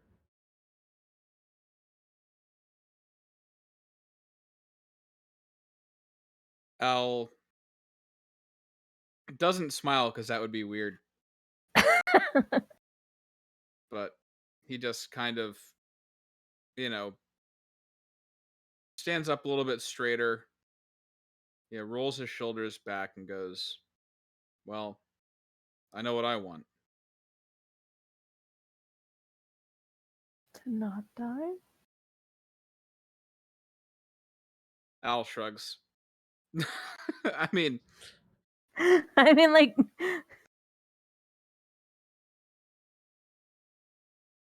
one thing that Al has never revealed is how many times he has died, which is something I have to talk to you about, Seiji. But at this point, it is do and slash or die. Yeah. He just looks at Kat and Harker and, is Romy there? Romy didn't say if she was going to be there or not. I was told I went to my rooms. I'm in my room. And then I said, and then whoever wants to go to the bridge is free to. Oh, well, I don't know that she knew to go to the bridge. I mean, that I mean, was it's not like- that was a you choice. Everyone else went, I kind of want to know what's going on. So I guess Romy didn't want to know what was going on. I think she's still in the dark with this whole thing. She was lost in the office and slapping people in the bar and Yeah, that seems on brand. Yep. Romy being lost is something we all can accept.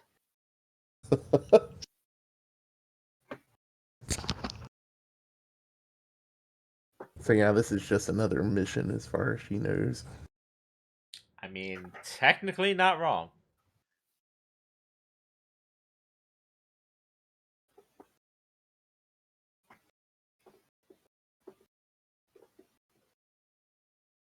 But yeah, so the captain sort of nods and then goes, "Well, I guess I'll see you in 3 months." Al nods and goes, "Absolutely." Gives a little salute. Well, a regular salute, I guess. Doesn't have to be little. Cat just nods and says, "Stay safe." Then she pauses. I guess for now. He sort of nods and he goes, "Enjoy your rest. You'll need it." Remy comes in. I'm here. Al just looks at Rumi and goes, "Time to sleep." Bye. As they kind of walk away, because I'm assuming like everyone leaves at the same time, like as far as like our group.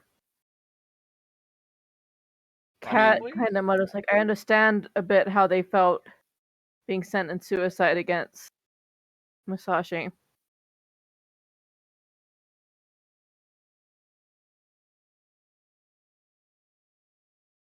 Wait, repeat your last sentence? Sorry, I think I didn't He's catch like, half of it. she just says, "I understand how they felt being sent in suicide against Musashi." Al nods. Like, yep. Well, I mean, what can we do at this point except take a tiny sleep and hope that we don't have a big one? Do you have a plan? Should we make a plan? We don't even really know what we're up against. Just, keep everyone else from dying.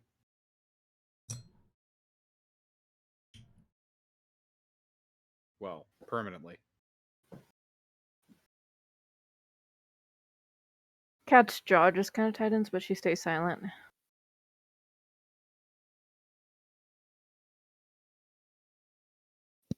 Harper kind of just sighs and says, "I think I should have got more drunk last night."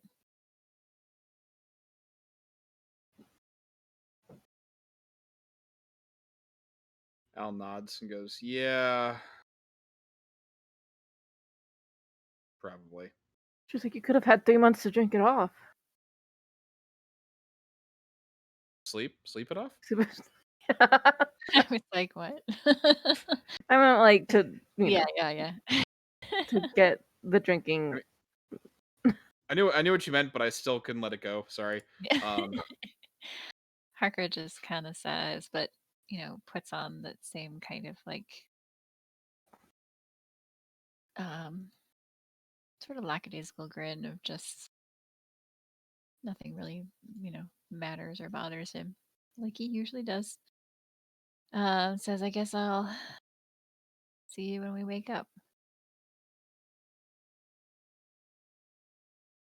Al looks at Harker, gives a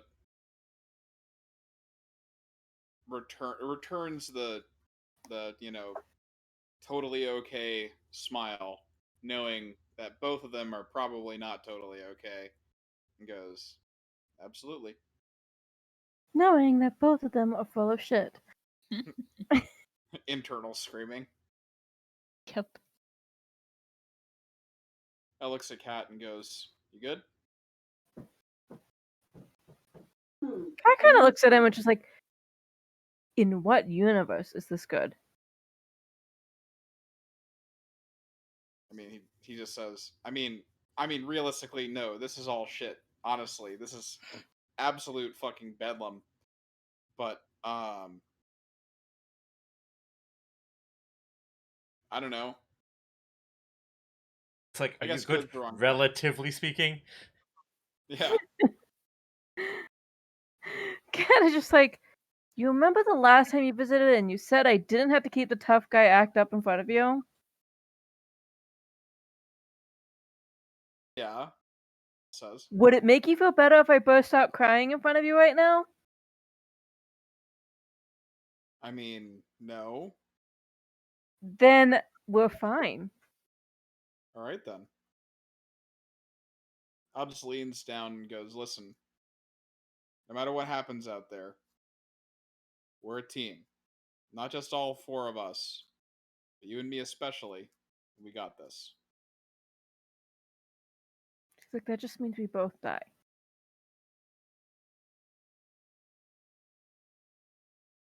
Al kind of stands back up and goes, "I'm pretty sure you can find a way to use the albatross even without me in the long run." She would reach up and just try to smack him on the back of the head. He'd let it happen, honestly. She'd be like, and she's just like, don't be stupid. Trying not to be. That's gonna be hard. Wow. No. You say that, but like, come on. I mean, at least Al is just kind of uninformed and not actively like trying to sabotage everything. He's not a roamie. No. But Rumi does bring out some weird tendencies in Al. She doesn't sabotage. Anyways, You Al believe just that? Have you been watching the same show? yeah. Have you been Are watching? you the same aware of audio? how you are playing your character? She doesn't sabotage stuff. Mm, I'm pretty sure I'm you know sticking that's by. a lie. No, she doesn't do that. Anyways, Al puts a hand on Cat's shoulder and goes, "I'll only be dumb enough to get us out of this next thing, and then the next one. There's more to this, whatever it is. More to this story, and we'll get there." Al stares directly into Seiji's eyes. Points at him. I mean, This could be the end. Who knows? I don't know. We got to. We got to do good.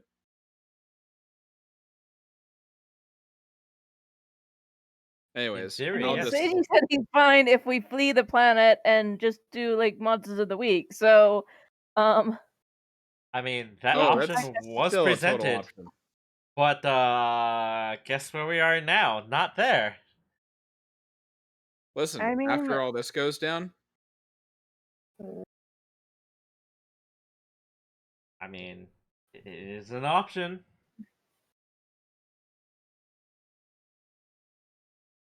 he's like, you won't survive to see it, but fine. I mean, listen, this was the natural escalation of things. So yeah, you yeah, guys go back to your quarters, sort of get your things in order, as it were, and you prep for cryo, which is actually in the center of the ship, the most well protected section of the ship. There is like a medical cryo chamber where like the essential crew and everybody are put in a cryo. So that even if the ship is damaged in transit, the probability of your survival is very high.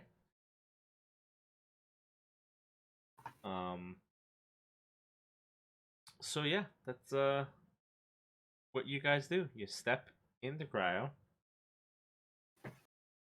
say whatever things you are going to say to each other before you step in. Which I don't know if anyone has anything poignant to say, or they're just gonna be like, "Catch you later." Um, Like Harker And- kind of just stares at the cryo for a long moment before just getting in. yeah. Anyone have anything to add before they step into deep freeze? Nah. Al and Kat kind of had that back and forth, so. Yeah, fair. I'll just waves like we're good. We'll see you there.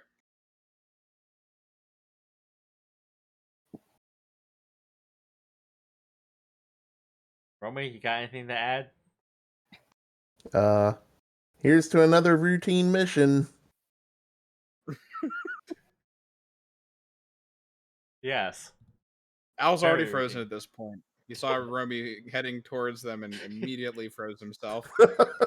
He was just banging on the cryo glass, just like, let me in.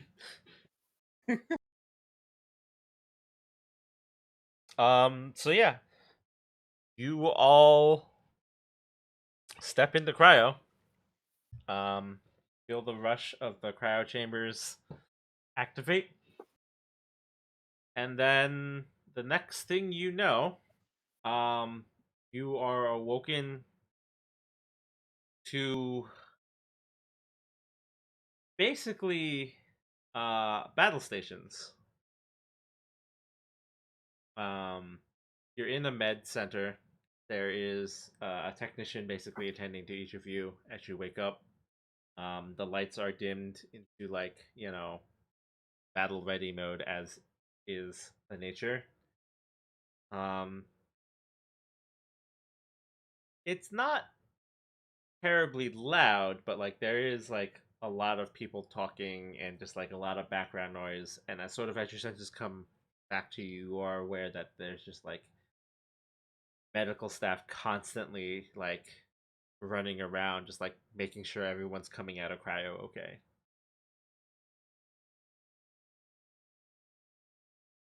And is everyone coming out of cryo okay?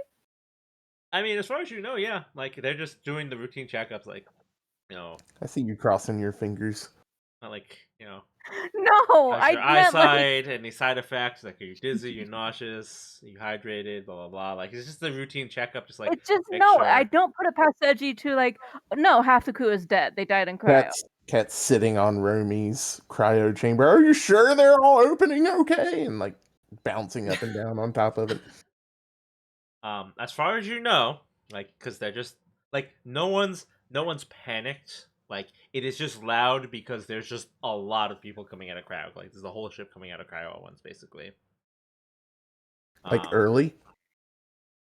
you don't know. Like you're just waking up, and just like the medical staff is just attending to the people coming out of cryo. Like you're just in a Is it full like medical a wing. medical hologram? Or real What? people? No, there's staff. Like Oh, there are okay. medical staff like just attending to people coming out of cryo. Like they're just doing a routine checkup on everybody. It's just loud because it's just a lot of people.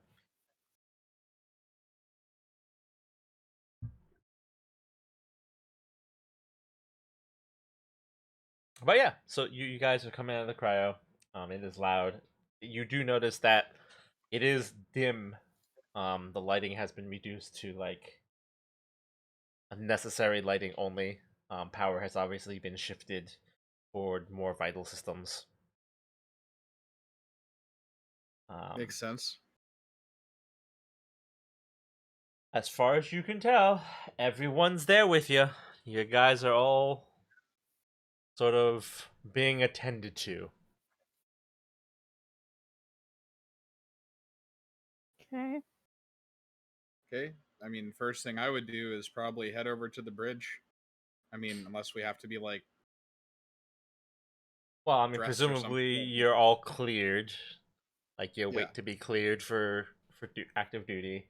Um, but yeah, you can make your way up to the bridge if no one has any questions to anybody or whatever. Like you guys can just go up to the bridge.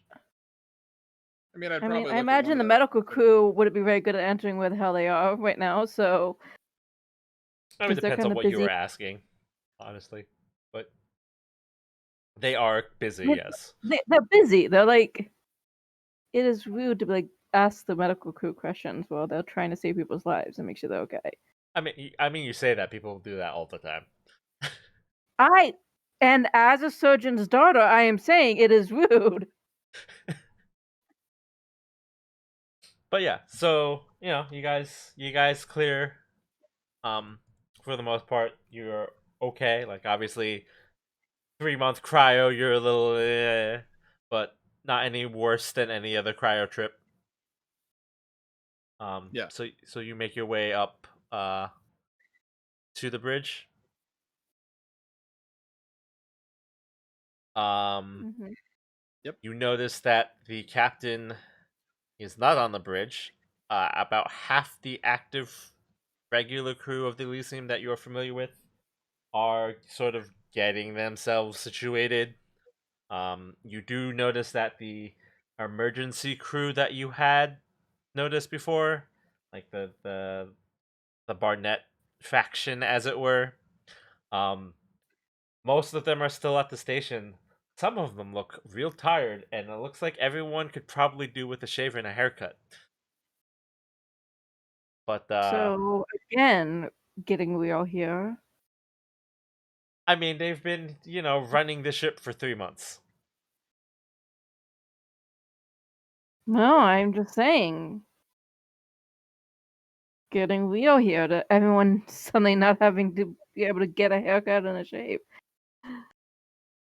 I mean, I'm pretty sure the barber wasn't considered an essential factor for the the rotation crew. Um, Nothing you're saying is disputing my getting real here. yeah. But yeah, so like, there is you recognize a person in like an administrator uniform with the administrator colors. Kind of notices you approaching, and the guy kind of steps over and offers you surprisingly a salute, which is a new one. And he's like, "Flight We commander." salute those who are about to die. But yeah, he's like, "Flight commander, I see you have acclimated fairly quickly." She kind of gives a shrug and is like, "Do we get to know where we are now?" He kind of looks and goes,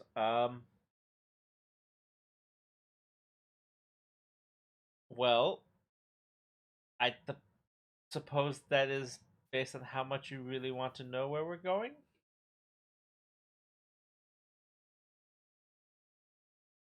She kind of gives him a look like, "We were basically told that we were all gonna die. So He kind of nods and yeah, goes, "Yeah." Uh, there isn't much worse you can tell me." he kind of steps over to the central terminal, and he kind of taps a few things in the holographic play. Sort of comes up to what you recognize as a orbital station of some sort. Um, there are a lot of ships at this orbital station, and you realize they're not your ships. And he goes, "Well, uh,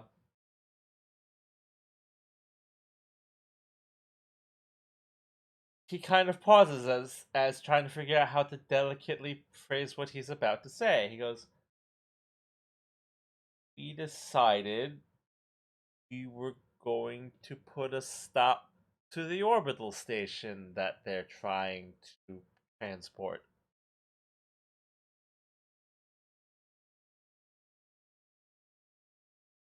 He kind of reconsiders what he's about to say, and he goes, "We found that they withdrew the manifest, or we found through a manifest that they withdrew their transports into the heart of their territory. So we're there." And he points to a stellar map that you recognize as sort of,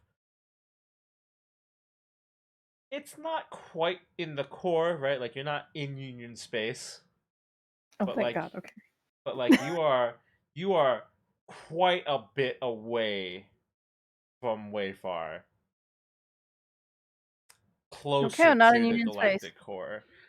Um, We're way far away from way far.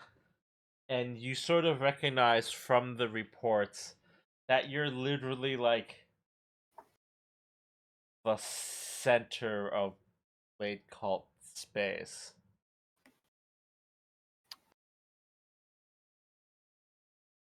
Cat kind of looks at the map and went, ah, so that was Burnet's play. He kind of nods. Like, well, there's a limit on what I can tell you. So I suppose you want the good news or the bad news? Yes, says Al. Yeah. Goes well, Spit it out, man. like, well, good news. They have no idea that we're coming. And he kind of zooms out the map, and you have literally all sort of realized that the reason that you're in emergency mode and all that is that you're about an hour away from that station, which means that that station is very well aware that you're on approach. He's like, So Oh, more this correctly, guy's they this had guy's no a idea, fucking but idiot. now they do. so he's like, so the bad news is it's still the center of their space, and so battle stations. Parker is like, when you say battle station, He and just kind kinda of leaves that. looks over at Harker, goes, well, the captain and the rest of the crew should be coming up in about 15 minutes, and all hands on deck. He should be engaging within 15 to 20 minutes. Al leans over to Kat and says, only so that she can hear. You know, if Barnett was gonna fuck us this hard, he should have at least given us a reach around. Cat like kind of is still looking at the map and being contemplative. She's like, no, I think this was the right move.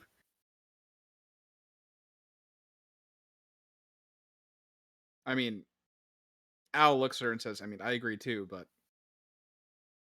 I'm still She- feeling fucked. She's like, oh, we're fucked.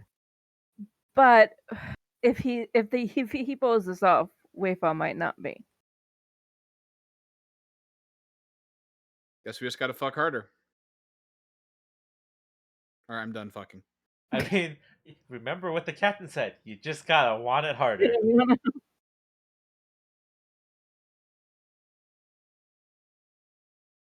So, yeah. That's where we are going to leave off for Like- today. No. Cat has one more question. Okay. She's just gonna look at the dude and be like, what part are we supposed to play in this? He kind of, like, looks at you and goes, you're gonna have to ask Barnett when he comes out of cryo. Oh, Because she's like, we know nothing about being on a ship or fighting from a ship, so we're going, well, and then she kind of pauses and just kind of eyes Harker, but then doesn't say anything. So we know nothing. Al and goes, I- everybody shut the fuck up. Barnett is here? He shakes his head and goes, no, he's not on this ship. He sort of pulls up the fleet display again, and like there's a very large like battle cruiser in the center formation.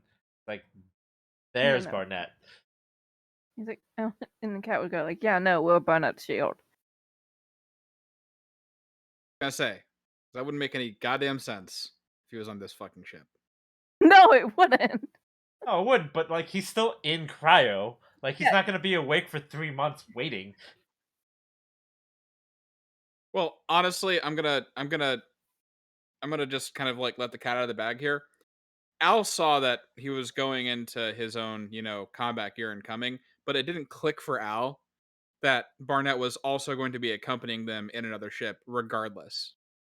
Oh yeah, I mean, Like, this If is you were- you obviously were a very told- serious thing if Barnett is boots on yes, the ground. that's what we were told in the briefing. Is that Barnett is going to be there. himself. Al's still waking up from cryo, to be fair. Okay, yeah, I'm just saying, like, that's the only reason Kat's not as pissed off. Because she's like, Barnett's is serious enough that he's actually being part of the battle. So Right. it's not like he just sent us 3 months away. And that's the only reason she didn't find some way to bail. Because if it was like, and Barnett's just going to be sitting back in his office waiting to hear news, she would have been like, no, fuck you. We're not leaving for like 6 months when that's the time limit that like the higher ups have given.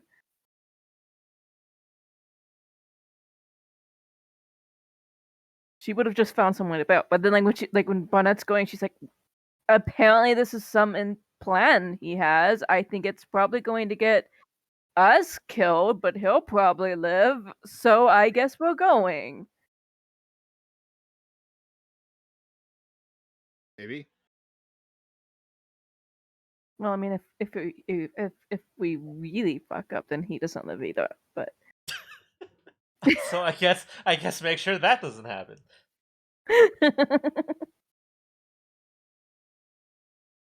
Depends on how much we hate Barnett, I guess. Well, I mean, I think essentially, like, if Barnett dies, then we definitely do not come back either. So it's just like everything is a wash. Yeah. End of story. Yes. Blade Colt wins. Like, Roll credits. it's like, how badly do you fuck up, like, the not even mid-season. Like, this is just, like, the first major plot session of season 2. Yeah. Ha! You admitted it. We're not supposed to die in this thing. I mean, permanently. No, you're never supposed to die. There's always the potential for you to die. Yes, but you Yeah. are not actually planning this to be the final mission. No, this is absolutely not the final mission. If this was the Oh, final okay. mission, like, okay, first of all, even if this was the final mission of the Blade Cult part of the campaign, you would be dealing with Musashi, who you know is on Wayfar.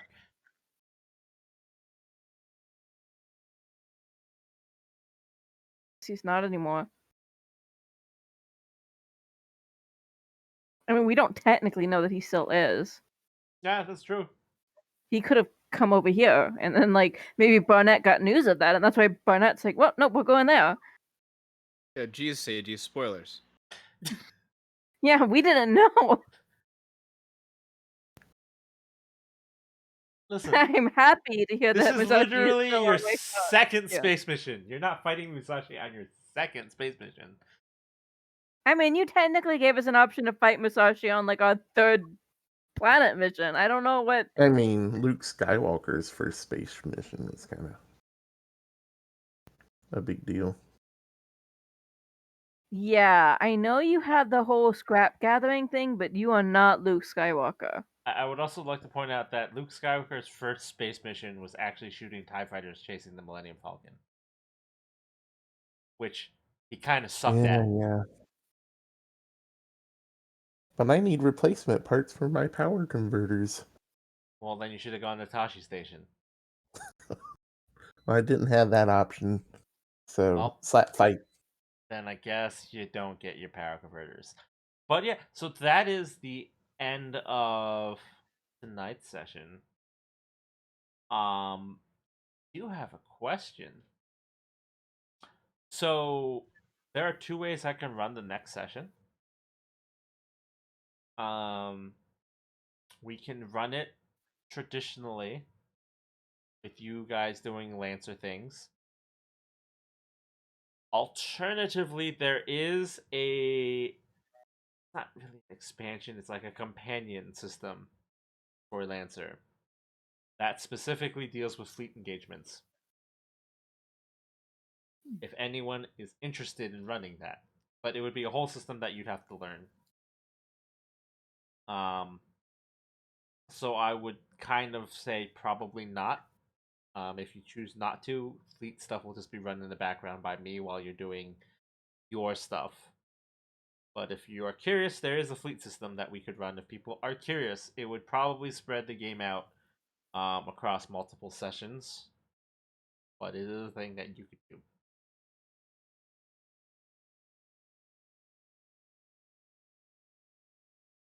I kind of want to do it, but I also don't want to drag things out for too long if it's going to like add literally 12 hours to I'm this still game. not sure how the one we're using now works half the time. So I mean, that is fair. I guess that means I'm good either way because I'll know Oh, just as much about the new one. I'll tell you this. I'm just glad that the fighting system in this isn't based on the same shit that BattleTech is, because that system is insane. Yeah, BattleTech is experience. Yeah. I've been trying to teach it to myself, and why? Need a better teacher. Yeah, really. I mean, it could be worse. We could be using the old Star Trek battle system. FASA. So good. Ooh, Mufasa. Say it again. No. You don't want to check little check boxes every time you move power or take a hit to your systems, or have to transition shields around, or care about like Okay, that sounds little hellish. facings. Yeah, it is really good at simulating things that would be handled by computers.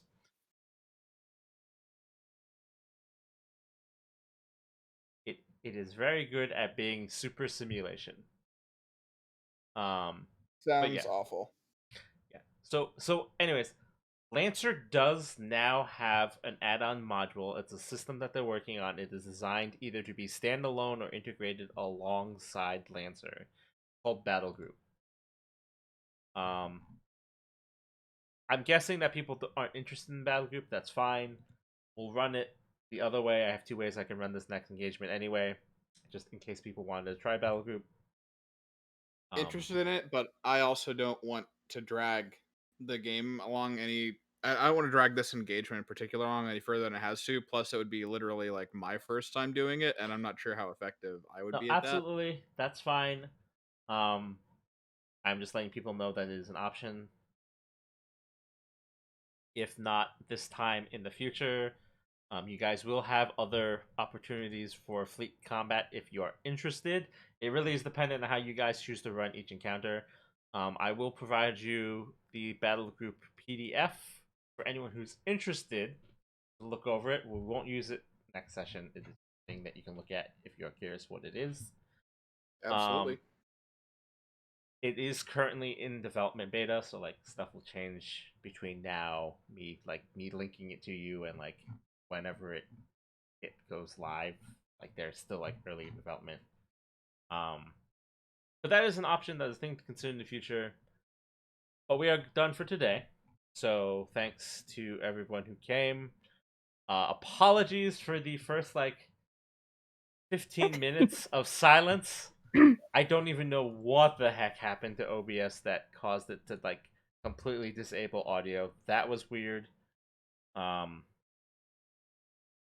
that's 100% my fault for not checking the audio. Usually I do. I made the mistake of assuming it was fine. And you know what happens when you make assumptions. You can ask how to you an umption. Yes. Yes. Poor umption. Uh but yes, thanks to everyone who came out tonight. Anyone who's watching this on VOD. Thanks to Bray for dare you. the Prime sub. Again, I don't know why you keep subbing to me. All I got is the one pepperoni emote. Well, then make more emotes. Like that sounds like a you problem. He still managed to fit in the whole calling you out for subbing to him thing. Yep. I know. Yeah, absolutely, 100%. I will do that every time because that is You It's could my- make a slice emote. it is the bit now. I actually have plans for emotes. I think it should be a slice emote. You can want that. That's not going to be the emote. Why? It's going to be channel branding. My channel branding is technically more than just this. even though Yeah, so You're you should. allowed to have like a weird like whisper smiley face symbol. Like they won't. You're allowed to do that. You need a maybe. garlic emote. No. Just a little garlic clove that I, looks Like a lot scared of of something off screen. okay, like the channel, the channels I'm subscribed to. A lot of them are even like references to just like one stream that like resonated with people. Yeah.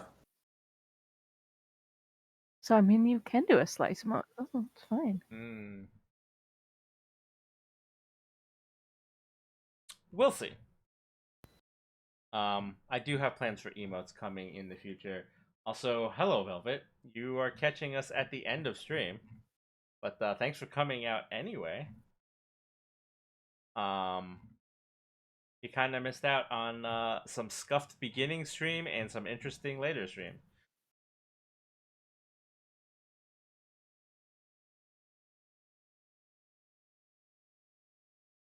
But hey, there's always the VOD. Just skip the first 20 minutes. Yeah, the first 20 minutes of silence because I'm real Just bad play at the sound mic how you checking. like. I believe 24 minutes is the point at which audio properly returns to the stream. So, whoops. Either way, thanks for coming out.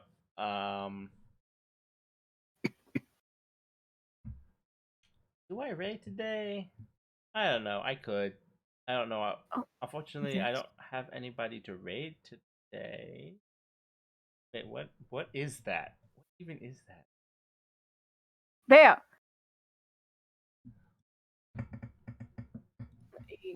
It's a WoW thing. It looks like a catfish riding on a hippo. No, it is armor on a hippo. Oh. Yeah, see, I thought for a second that was like a catfish with like a weird No, gold it's mustache. it's a mount that you had to play PvP to get, which so I did not get it because it was weighted Okay. PvP. Screw that. But yeah, they actually put like a hippo mount in. Okay. But you can see why I'm saying it looks kind of like a catfish on a hippo, right? Yeah. But yes. Anyways, I didn't know that I could like connect all the bits. I thought that was just like those two bits, and then I realized the first two were the top. So I had to. yes. Emotes. Yeah, I have plans for emotes eventually. Not sure what they're going to be exactly, but So we'll you have figure no this out. plans. No. The issue is I have plans for several emotes, but I only have 3 emote slots plus bit emote slots. So the question isn't what my emotes are going to be, it's where am I putting those emotes and how am I narrowing my list of emotes down to fill those limited slots. Because I assume people still want me to keep my existing one emote that I have, right? Like, I have Oh yeah. seen people use it, so like I'm not going to get rid of that one. So that's one less slot I can use for the other emotes that I want to make. So, we'll see specifically what happens to that. Let me just check to see who do I know that's streaming. I know one person that's streaming. You know what? She's gonna get my raid anyway, so let's do it. I don't have a raid call because I don't do raid calls. Just say hello to them because they're a great person. They're kind of a decent friend of mine. I used to hang out in the streams all the time, but like my schedule doesn't line up with hers anymore, so like I haven't really been on her stream in a couple of months other than lurking. So that's been kind of, timing awkward. But, you know, say hello to her anyway. She's good people. She's pretty good friend, or was a pretty good friend when I was hanging out with her more. Um, we'll talk about Outriders later, Velvet, after I do the raid. But again, everyone, thanks for coming, and until I see you next time, stay safe. Actually, on that note, next stream should be the 21st. So we'll deal with that then. But see you next time, and stay safe out there. Yeah.